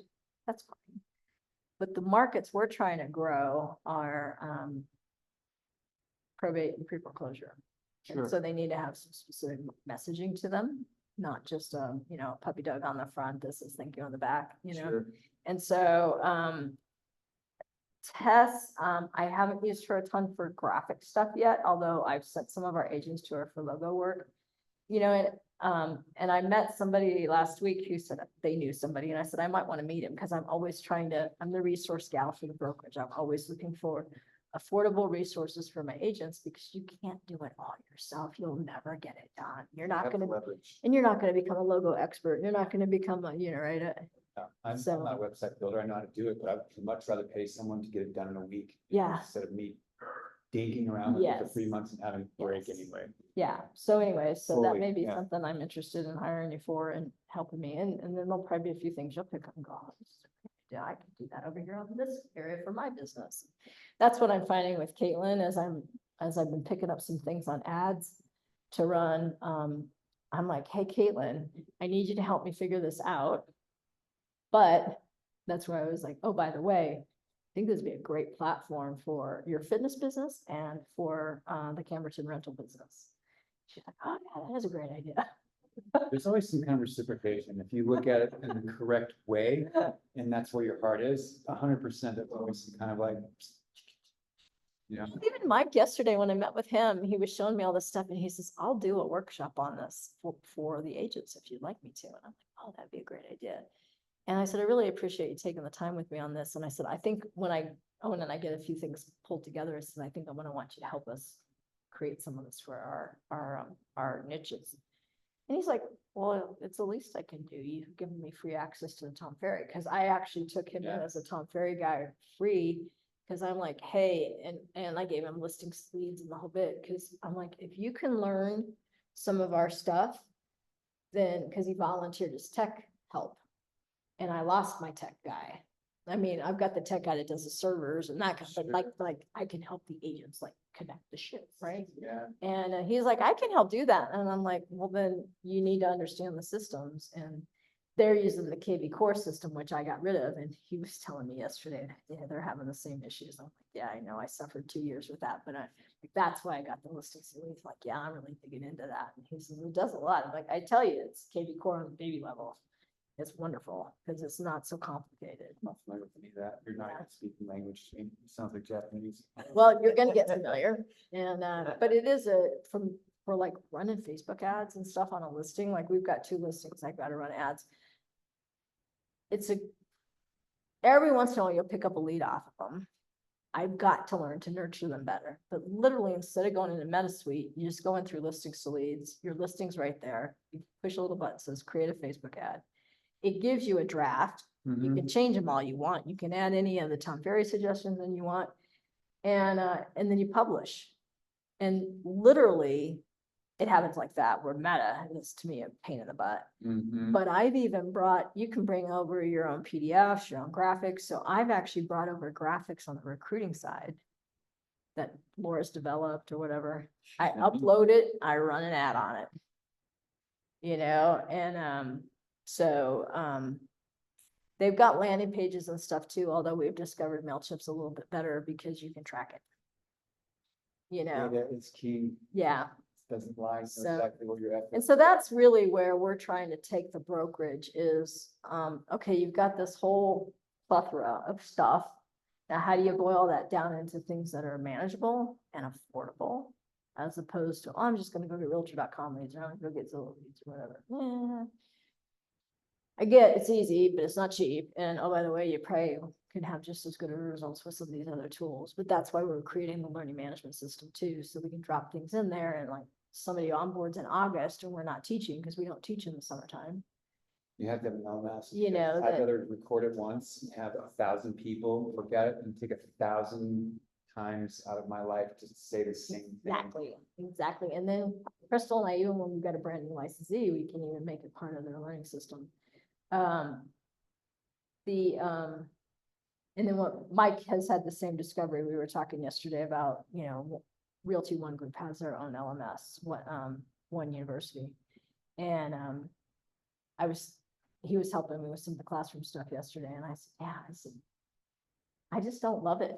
He goes, it's dated. I said, exactly. I says, I love this Tom Ferry stuff all day long. I said, and that's kind of where I've come to understand as an owner is, yeah, okay, I'm part of the big Realty One Group picture, but a lot of the stuff is still about as basic as you'd get from KW. And I've got agents that are literally at that point in their career, they're often coming off a team or coming, as an independent where they felt like nobody would answer the questions. Most of them this last year are folks that say, I'm trying to level up my business. I'm trying to get some stability. I'm trying to maybe keep more of it in my own pocket. Trying to get out of the red. Yeah. Like you damage control. Yeah, practices. exactly. Absolutely. And so, most of them this last year are coming in pretty motivated. Yeah. And so they'll, they're sponges and they're like, oh yeah, I can Especially since we're not like, you have to do this whole thing. No, you don't have to do any of it. But there's probably pieces and parts you can borrow that will kind of flesh out what business should look like. Sure. So. There's a lot of bells and whistles, and you're right. There's probably features in my car I don't use and never will. Mhm. They don't pertain to me. Yeah. I don't need it. Just go and get there. Yeah. You know? You know, it's like Owen and I, we probably won't ever do TikTok. He's a TikTok addict, he won't admit it, but our sphere, our clients typically are over 40, 45. And that's not a venue for them unless you're Owen, because he's out on a smoke break going, through me. I never look at TikTok. I can't even log into my account. I can't remember my password anymore. There's a value in it. I don't know if it's for me, but Yeah. I've been coming, I was a creative director at the digital marketing firm for 4 years, and I was in charge of working with the PPC people, the SEM people, the SEO people, the social media people, all to make sure that they had a cohesive thing going on so that everyone wasn't doing their own thing and brand was getting destroyed. Yeah, So I do understand there is a value to it, but there are certain components you may not need. yeah. You don't have to put all the spice. You in don't. every You just single- gotta figure out what it's Every single recipe doesn't need every single flavor, so No. some things you can leave out. You're right, there is a demographic that it may be wasting your time. Yeah. And my bandwidth, right? I can Totally. only take, so right now I'm like Instagram, Facebook, YouTube. YouTube is one that I really want to get off the ground. More so for the brokerage. Caitlin and I want to start recording tidbits from the broker perspective so that over time we're creating a channel that hopefully resonate when those agents are starting to think about, well, what do I do here? What do I do here? And they, maybe they'll find us and then, oh, by the way, then our other stuff that's landing in their inbox becomes a little bit more curious. If you need somebody, let me know, I'm in. Well, and that's actually where I was gonna go next is as you start attending this stuff and absorbing and you have, because you are coming out of that industry, as you're like, hey, Carrie, what do you think about this? The whole second half of our winter series, I have not mapped out. I've listed some topics, but I knew as we got into it, it was gonna shift. Because I Sure. did this last winter. We did lunch and learns last Yeah. year. And so I'm like, okay, I'm gonna build the first couple months, so we have a plan. And then we're gonna see where we need to go with this, because it should ebb and flow. I know certain topics we need to hit by the end of the learning series, but, I think the latest we teach is about mid-May, because when season is full, season ramps up, but we Sure. all know full season here is pretty much May to October. We don't do a sales meeting in June. I think we don't do a sales meeting in June or July.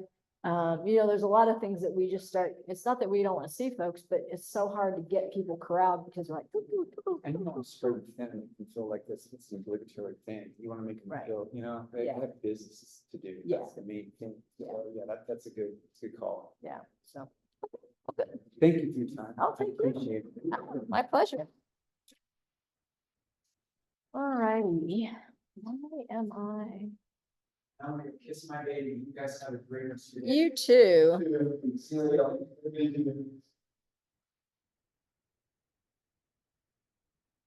Oh, I thought that was my computer. They had Chat GPT and stuff up there. I'm like, that's not me. It's not my stuff. It's the screen. It's the news.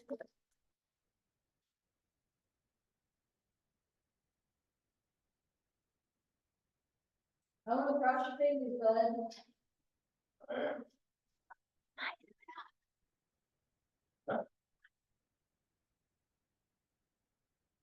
Okay.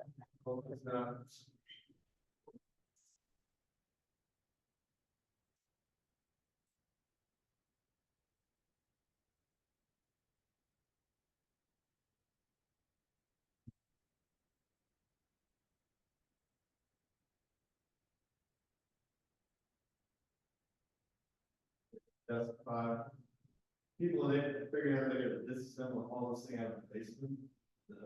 Yeah. This is one, still. Yeah, go upstairs. Yes. Still. So one lady's, you know how to do this? Got truck tools, maybe some like. Stuff.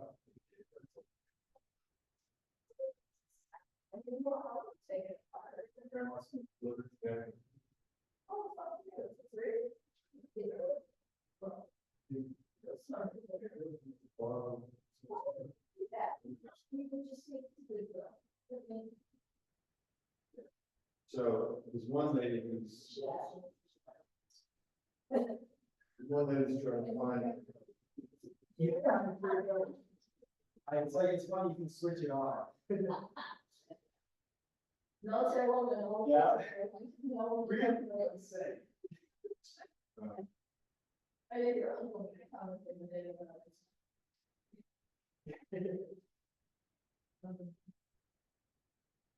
Okay, so. Over minute 9. If we don't have it on Sunday. Yeah. Perhaps on a Tuesday, and then, Joey has. Close on the button. You know, we're for the people that should know. And definitely got tonight. The giant. What should we take it apart? When you say we, you mean me? Yes. I can certainly go there, I think it's at least an hour, yeah, I can.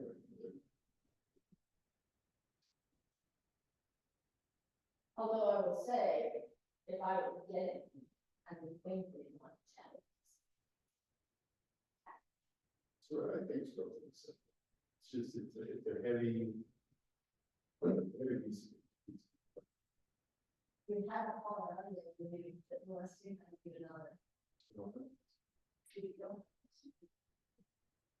Yes, they're part of the truck. Yes, another check. So, The other thing I do is I think, what's her name said, Mayor's wife. Lisa said that, she had previously had some of the big stuff up to Goodwill, maybe we would call that and see if they. Goodwill, I think the other one is the store shop.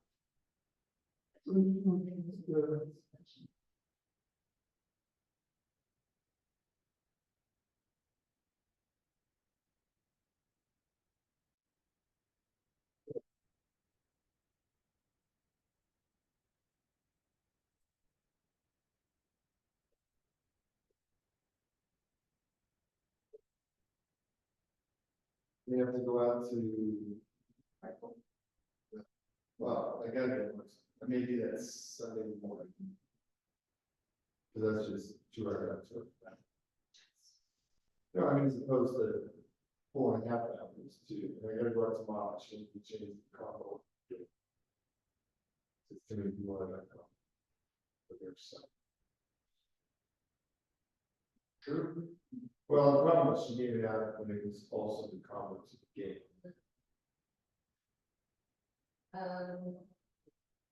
And then you are from where to check out. Yeah, I've been eliminating properties, now it's, there's one. You know, one thing you might do, though, is go and build that on, so search for yourself. I go in all the time, it's statewide, Okay, yeah. and the same shit keep popping up. At that price, you just, there's not much. Now. So, yeah, between what his daughter is finding, what I'm finding, I think we gotta talk about another thing, search. But this property. Did you find out what her back plan is? Huh? Did you find out? Yeah. She told her boyfriend, asked her to marry her. And that they will have a house that daddy that moves into the basement. Oh, God, that's absolutely. That's called hope. Yes. So this one is. Play it all last night. Play it all around, and you don't want to see it. What a good way to start out a relationship. That is it. Hey Benji, I found out about something yesterday that you look like, Mike's gonna come in and, teach it. David or usually from Xavier to be, it's instead of that, so when we, so it's tagged, let's say it's tagged. Right. Yeah, are they so on an island or social media? Well, basically, you set up where you want. So Okay. in his case, he's having to direct, he sets it up to send follow email, often with something else, like we do it for these evaluation. Yeah. He then has it drop their address to, in his case, on my key, which I can see on five. Yeah. He everything. has to go to, like, he's banks.io for insurance. And he was so all the time. Man. And so I was sharing with the group that was on mass email. Yeah. One with that, and then one with the 6 weeks. Then I'm gonna have like, so the group on, now you have some ideas on the email training, that you can get email out of how you would do that, right? Figure out your action plans. We need to automate it in Xavier, so that on that, it's allowed to smoke. Yeah. So I thought Very cool. So Yeah. I love that. I mean, it's so, you just don't have to touch it. It's, You know, that's the beauty of it. it's all about the tax. So we had something similar at TW through command, did all of our advertising through. It just was terrible. It didn't work. It was, the presentation was awful. It's a nightmare to set up. Once it was set up, it didn't actually put it on field. So, man, yeah, that works. Yeah. So they got, so I had to lay out the schedule and thinking to see where, things that don't become. But again, almost having production from the top. And then on this April, for kind of attention. House creating, invest in real estate, and that's what I want, and I think a lot of us go to see. Start recheck, yeah, because we're going into that spring season. So, sweet.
So much for the sale should be going live this Saturday or something, it's a big picture thing.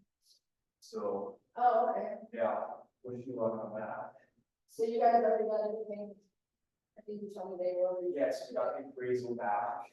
Half our office. So it's actually, I think this is bad, this is bad, this is actually higher than I wanted it to be. There's a very comparable home that sold a couple months ago for $350, and it came back at $390. So I had this one listed like 6 months ago, and we went down to $395, we were listed for 3-4 months and got 2 showings. So I know it's gonna be too high. Yeah, I don't know, it'll be fun. Yeah. It is, yeah.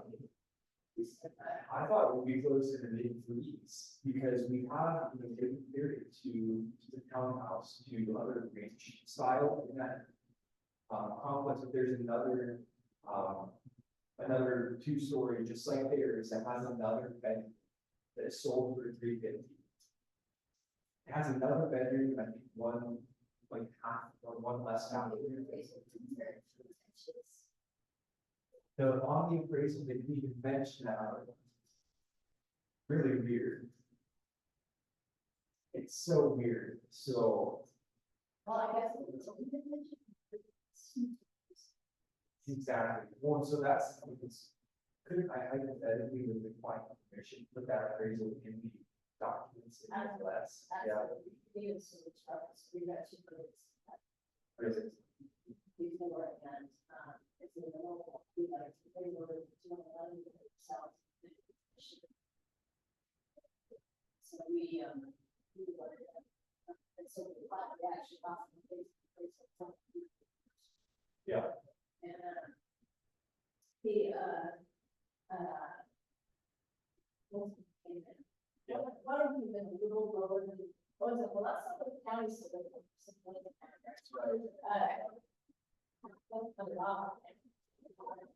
The other. It really is, and that's the thing too, is like, the issues that they miss. I think you're like $10,000 behind on payments. So they got. Yeah, so, but if the appraisal was correct, I mean, at $395 was the full price of the condition, so it was going to break even, but I was like, it's just an issue now, like, we're so far behind. They kind of have to be short sale, but I feel so bad, because we're not that far off. Yeah. Yeah, they're not that far off. Yeah. Boom.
Oh, look at the market.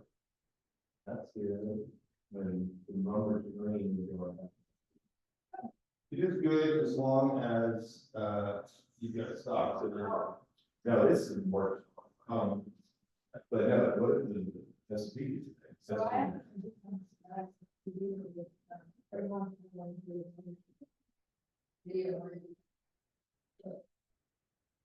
I'll interview you, so it's not, so you have somebody else with a question, you don't come up with it up there. Oh, shoot, well, you tell me how you want to do it. Oh, wow. I'm gonna do it. I know how much you love me. Oh, I, base. You should be an influencer on. Sales for.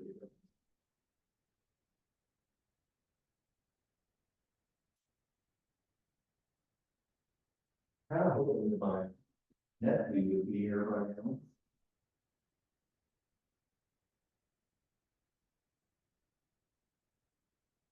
Where did I put my phone?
Is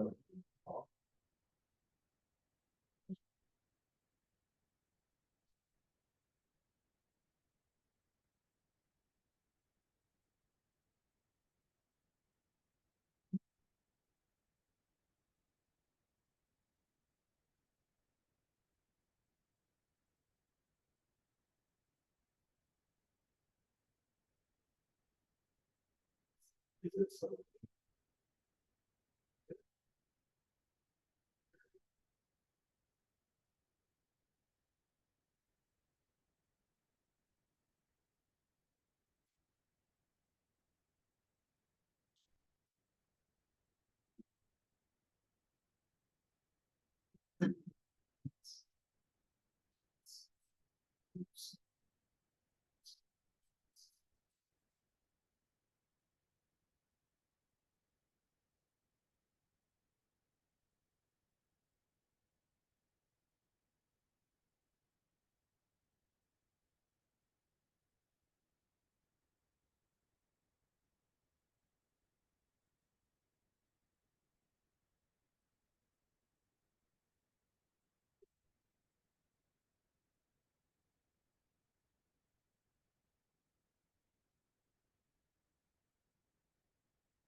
So the need to be sent back.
705, Silver Sound. 70, yeah. 705, Silver Sound. 8013. So, on that 8013. Yeah.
Yes, this is Benjamin.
Was that, you know?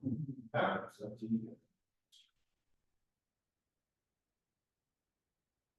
very. Well. I'm mindful. All that out.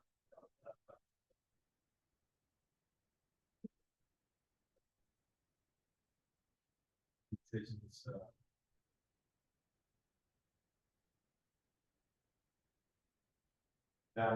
quite a lot of things, right? John. Yes.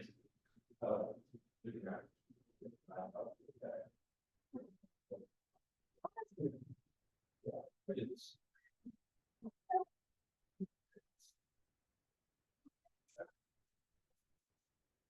Yeah.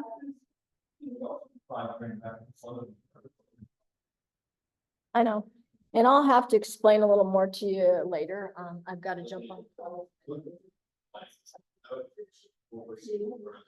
But I can share what I was going to try.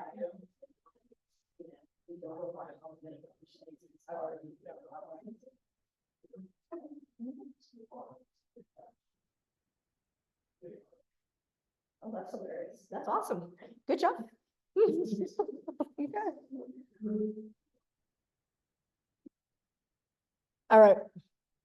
Can I let you go? This is my attorney. Thanks. Bye.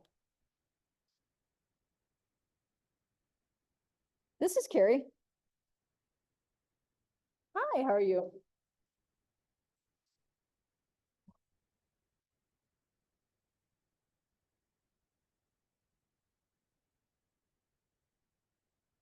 Yeah, at one point, I don't remember where I was at. I used to be able to see some of the stuff in your Forconia, package, right? And on the website, it's still dated 2022, so I don't even know if that's accurate or not. But, basically, there's a couple things that I swear I've seen out there, but I cannot find in CTME, so it might have been your package, and that was the wire fraud notice. Because we have had a ton of our clients hit this year, only two.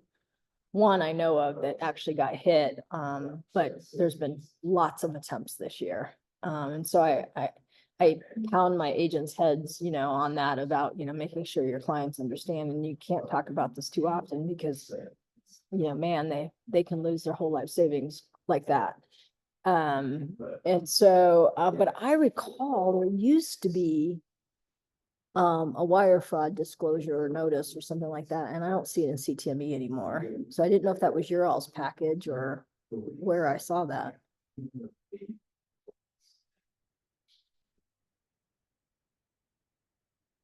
Okay.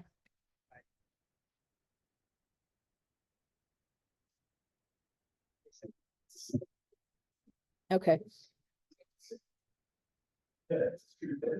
Sure. These are foreclosed. We're mostly a buy sale. I do have an agent that does property management. And I have one agent, one team that does leasing only, but they don't do any lease negotiation. So my one agent may have, you know, as her business grows, may have some need for unique disclosures on that side as well.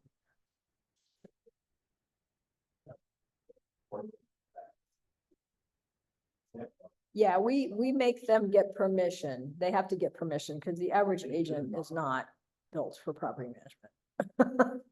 Right, and it can get me in a lot of trouble as an owner. Now, I have property management experience. That's what I did during the recession. I had all the base housing in Colorado Springs except Carson. So fortunately, it is in my wheelhouse. I don't love it, but it's in my wheelhouse.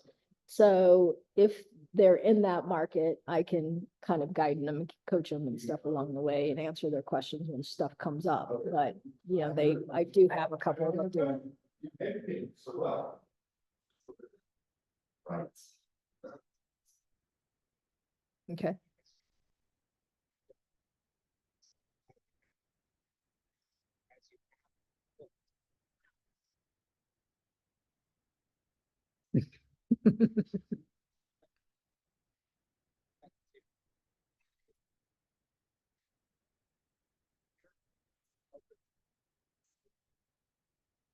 No, none. Nope. I keep one trust. I actually have two trust accounts. Technically, one of them is when referral checks come in. We treat that like a trust account. Since we're basically holding somebody else's money until, you know, they do a disbursement authorization because we get a small portion and then I write a check back out to them. So that one we treat like a trust account. And then my property manager, I've been to the bank with her. I'm on all her accounts, and she's created the appropriate trust accounts to keep everything separate, but, we don't hold any earnest money here. That's the title company's job.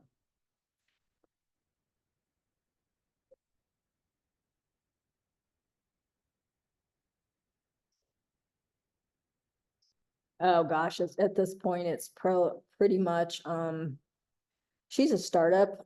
She's been in the industry about 10 years, but as far as her own business, most of her work right now, she actually is a hired, property manager for, private multifamily holder. And so she's got our E&O, her E&O and his E&O. But she's starting to, you know, try to grow her single family business. Yeah, it's super small. Yeah. Mhm. Yep.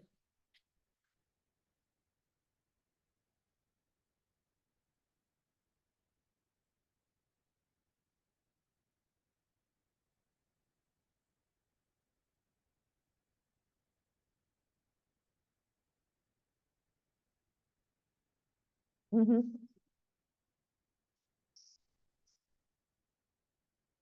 Sure.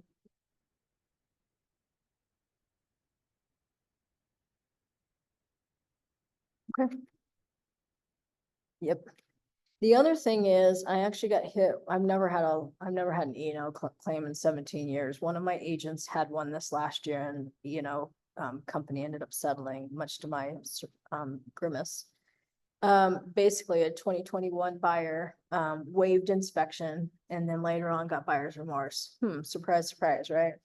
My agent is no longer here, thank God, but when we got summoned, and I was asking him, can you tell me the backstory on this client? And he goes, well, they waived, inspection. I'm like, well, why did they waive inspection? Well, that's the only way you could get a house back then. I'm like, no, it's not. I didn't waive inspection on a single client. Might have waived objection, might have limited objection. We didn't give up the right to inspect ever. Anyway, so in the end, the E&O, legal counsel for the E&O company recommended we settle because it was a he said, she said, and the agent had been sloppy in their documentation, which, doesn't surprise me. And this guy was 10 years experience, so he wasn't one of those I needed to be looking over his shoulder. Ultimately, as we renewed our E&O, I had to, well, what are you going to do to mitigate this? And so the only thing I could really think of is tighten up the belt when client's going to waive a bona fide objection in the state of Colorado, having a disclosure, where we're having them sign that, that they are, basically going against advice or giving up a legal right, however you guys recommend wording that. And when I briefed my agents on that desire recently and told them I had a call with you guys, I thought it was have it all done before I met with them. And then as I started working on it with CTME, I'm like, no, I need an attorney's help on this baby. They recommended, several of my agents have been practicing for quite a while. And they had shared that at some of their other brokerages in the past, if a client was not gonna do radon or sewer, which typically you recommend, house inspection, radon and sewer. But if they were gonna do a portion and not all, that they had disclosures. Or signed waivers, I don't know what the right word is, but basically they had something the client had to acknowledge in writing that they were doing, giving up something that would normally be recommended. So that's really the kind of, I'm trying to kind of protect, one, make sure the agents, that it's forced, that when somebody's gonna give up something, that the agent has to, in writing, I hate to say it, cover their ass, but cover their ass, cover mine, right? And so that's kind of what I'm after. I would go back and find, Lieutenant Floyd. That's me, man, seriously. Sure. Yeah,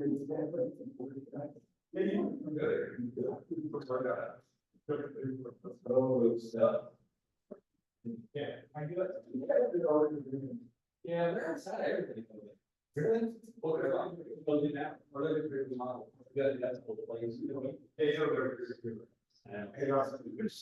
gonna be, small. It's something we always learn how.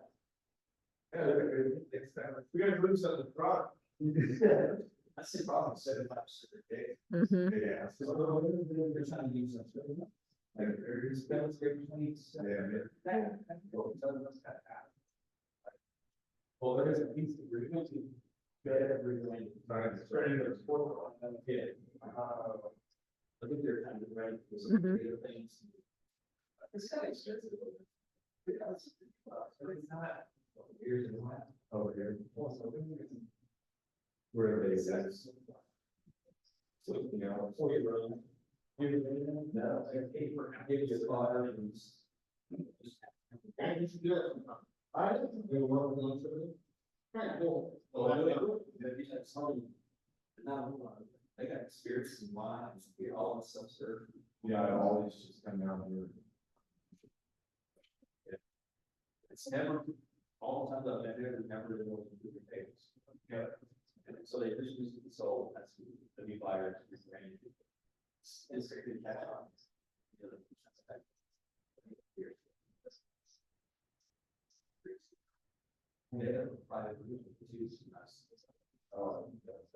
Yeah, and I just learned that was there. I've been in it for about 6 times, but when we don't have to be ever right. I am right. Well. Oh, yeah, we can train. Mm-hmm. Mm-hmm.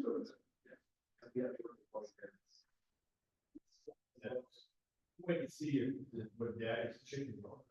Yeah, I saw that, but I was there. So it's, yeah, big chain and pepper. They were on these. Mhm. Yeah. Okay, Something about that, I mean, the chicken, you know,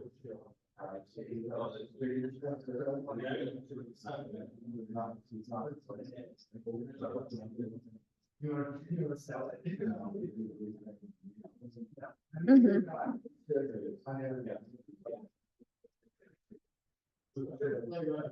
Just because it should have stuck the same amount of the call action, just looking for saying, how was that thing? Okay. Yeah.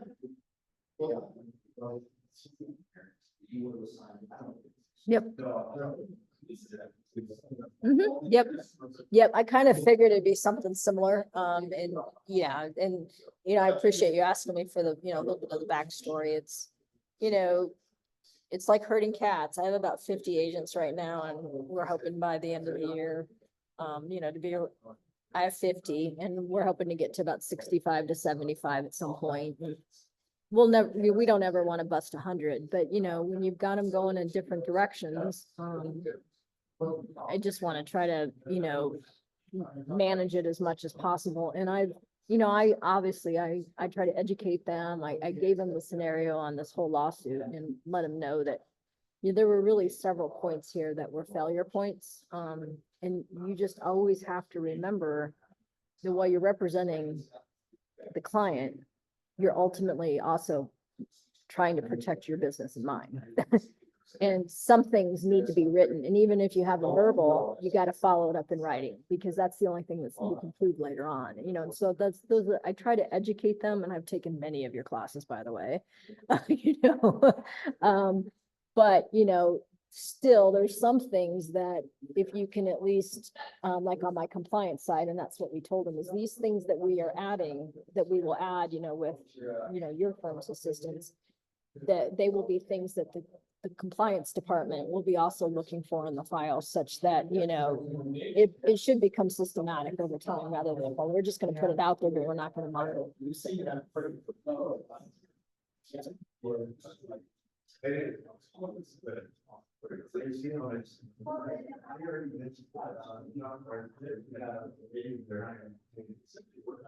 Mhm. No, those are the pretty common ones. And as you know, probably the inspection one is the biggest one. And, during the heat of 2022, we did see people giving up all kinds of rights, right? Appraisal, loan objection. I mean, man, they just, give it all up. It's like, no. Yeah, I always try to talk them into, let's leave one. It might be the later one. And again, I never gave up on inspection. We just might limit objections such that we either take it as is or we walk, but, never didn't do inspection. And I've tried to educate the client on that. But I did think too, and this may be a separate form, is that I thought it did make sense too, when they don't do the full blown of recommendations. And they do occasionally try to save a buck, right, on sewer or radon, and they don't understand that both of those, if there's a problem, it's a latent defect that has to be fixed. And that's usually how I explain it to my client. Yeah, I know I'm asking to pay another $150, but you need to understand that if the radon comes high, the seller's gonna have to disclose that to the next buyer, and oh, by the way, that's about a $1,500 unit. So you want to pay 150 or 15, because when you sell, the buyer's gonna tap, and they're gonna expect you to fix it.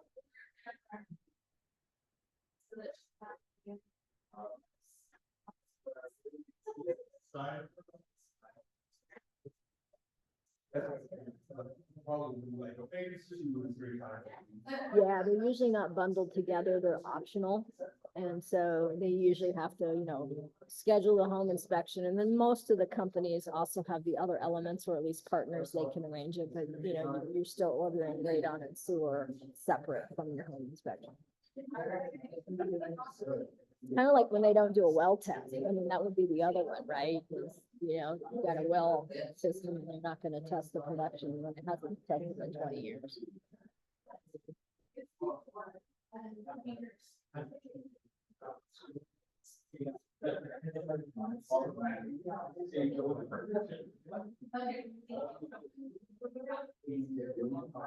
And that's really all I had in mind. It wasn't a ton, but it was enough.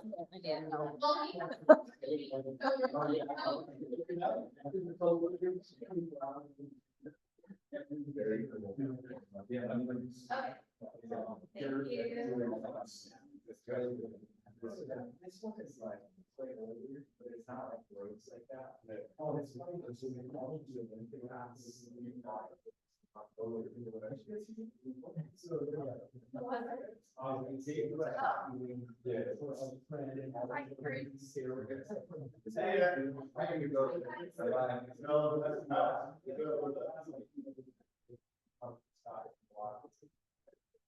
Mhm.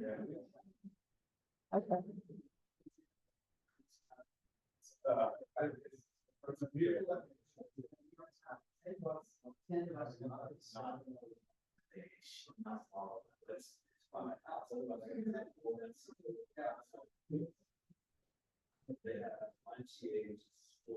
Okay.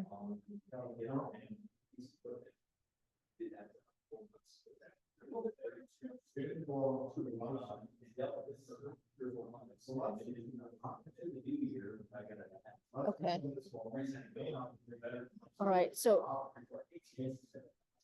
They show, it's also, so when they, I'm looking to be, I want very much to remember my.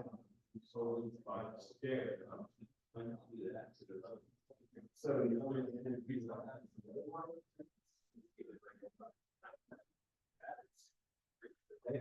yeah, yeah. Oh, it looks like it's just 350. Okay, but that's not bad. And then, okay, and then I just have CTME upload that. Okay. Uh-huh.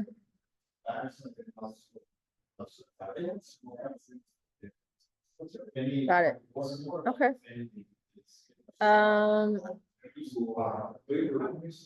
I have your website in front of me. Let me see if I see it. I think, yeah, I see the order form explanation. Okay, yep, I see it.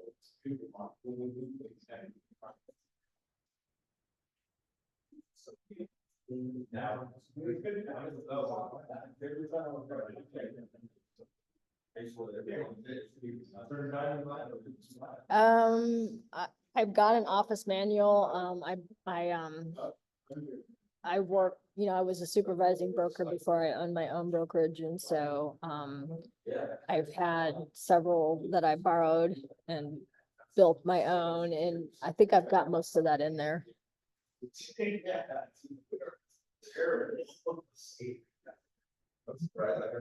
Yes, I have that.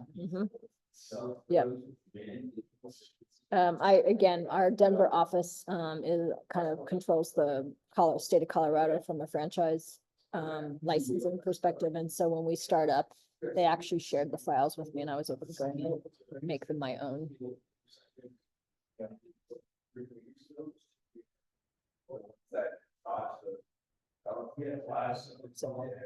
There's more than that. They, somebody, no, somebody just dumped their house on the side of it. Mm-hmm.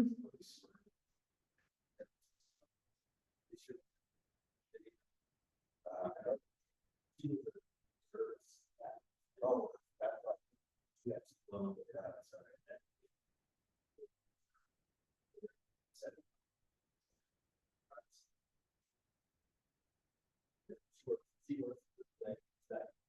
Okay.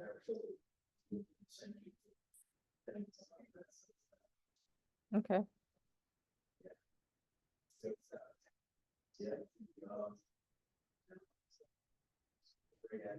Sure.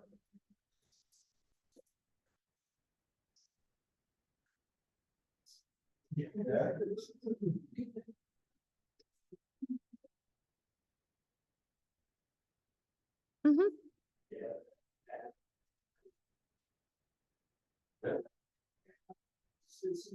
Yeah, I think that's very fair. I'm comfortable with that.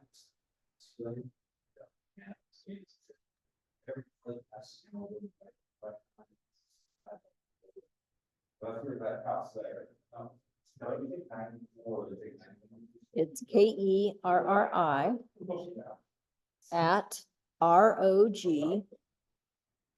ROGAPEX.com. Because we're Realty on Group Apex.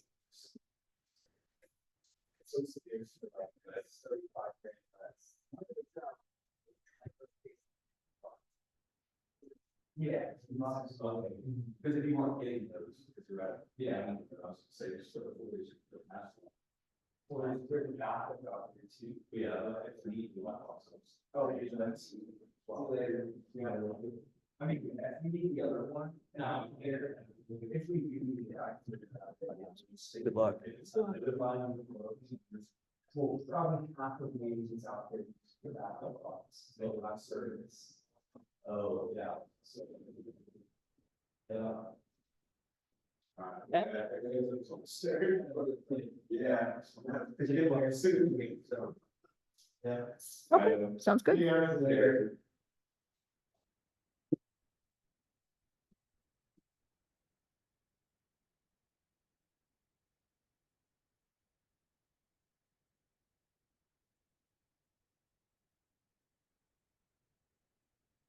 Well, that's good to know, because I get asked that question a fair amount. So who to call?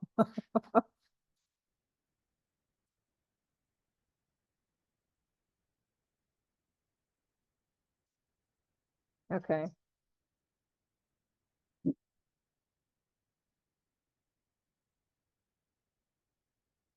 Yeah.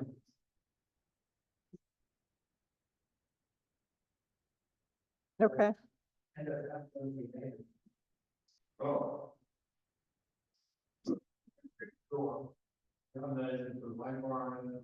Yeah, that's good to know, because my co-owner and partner, we actually do probate. We've always done it, as they came across. But with the market, and I'm a producing broker, but I gotta be careful not to be a competing broker with my agents. So, most of my business comes from my sphere and clients, but I also did a ton of pre-foreclosure for the last recession. So we're like, okay, we're gonna create, we're gonna carve a niche out for probate. We've got several probates we're working right now, and pre-foreclosure, and some of these families come in with, they're already in the process, but we've had 2 families that actually came to us either just before the death or right after the death, and they had. So, that's good. You guys can pretty much handle anything but estate planning. So they had like, I mean, they did like 20 grand worth of work with us. But they first had that one with a different, cheaper, company that's a lot less than the stuff for it. And they, we put through that, chasing it so much money in that us to get a company. It was still a piece of work, so, but we did all. It's our name, Realty One Group Apex.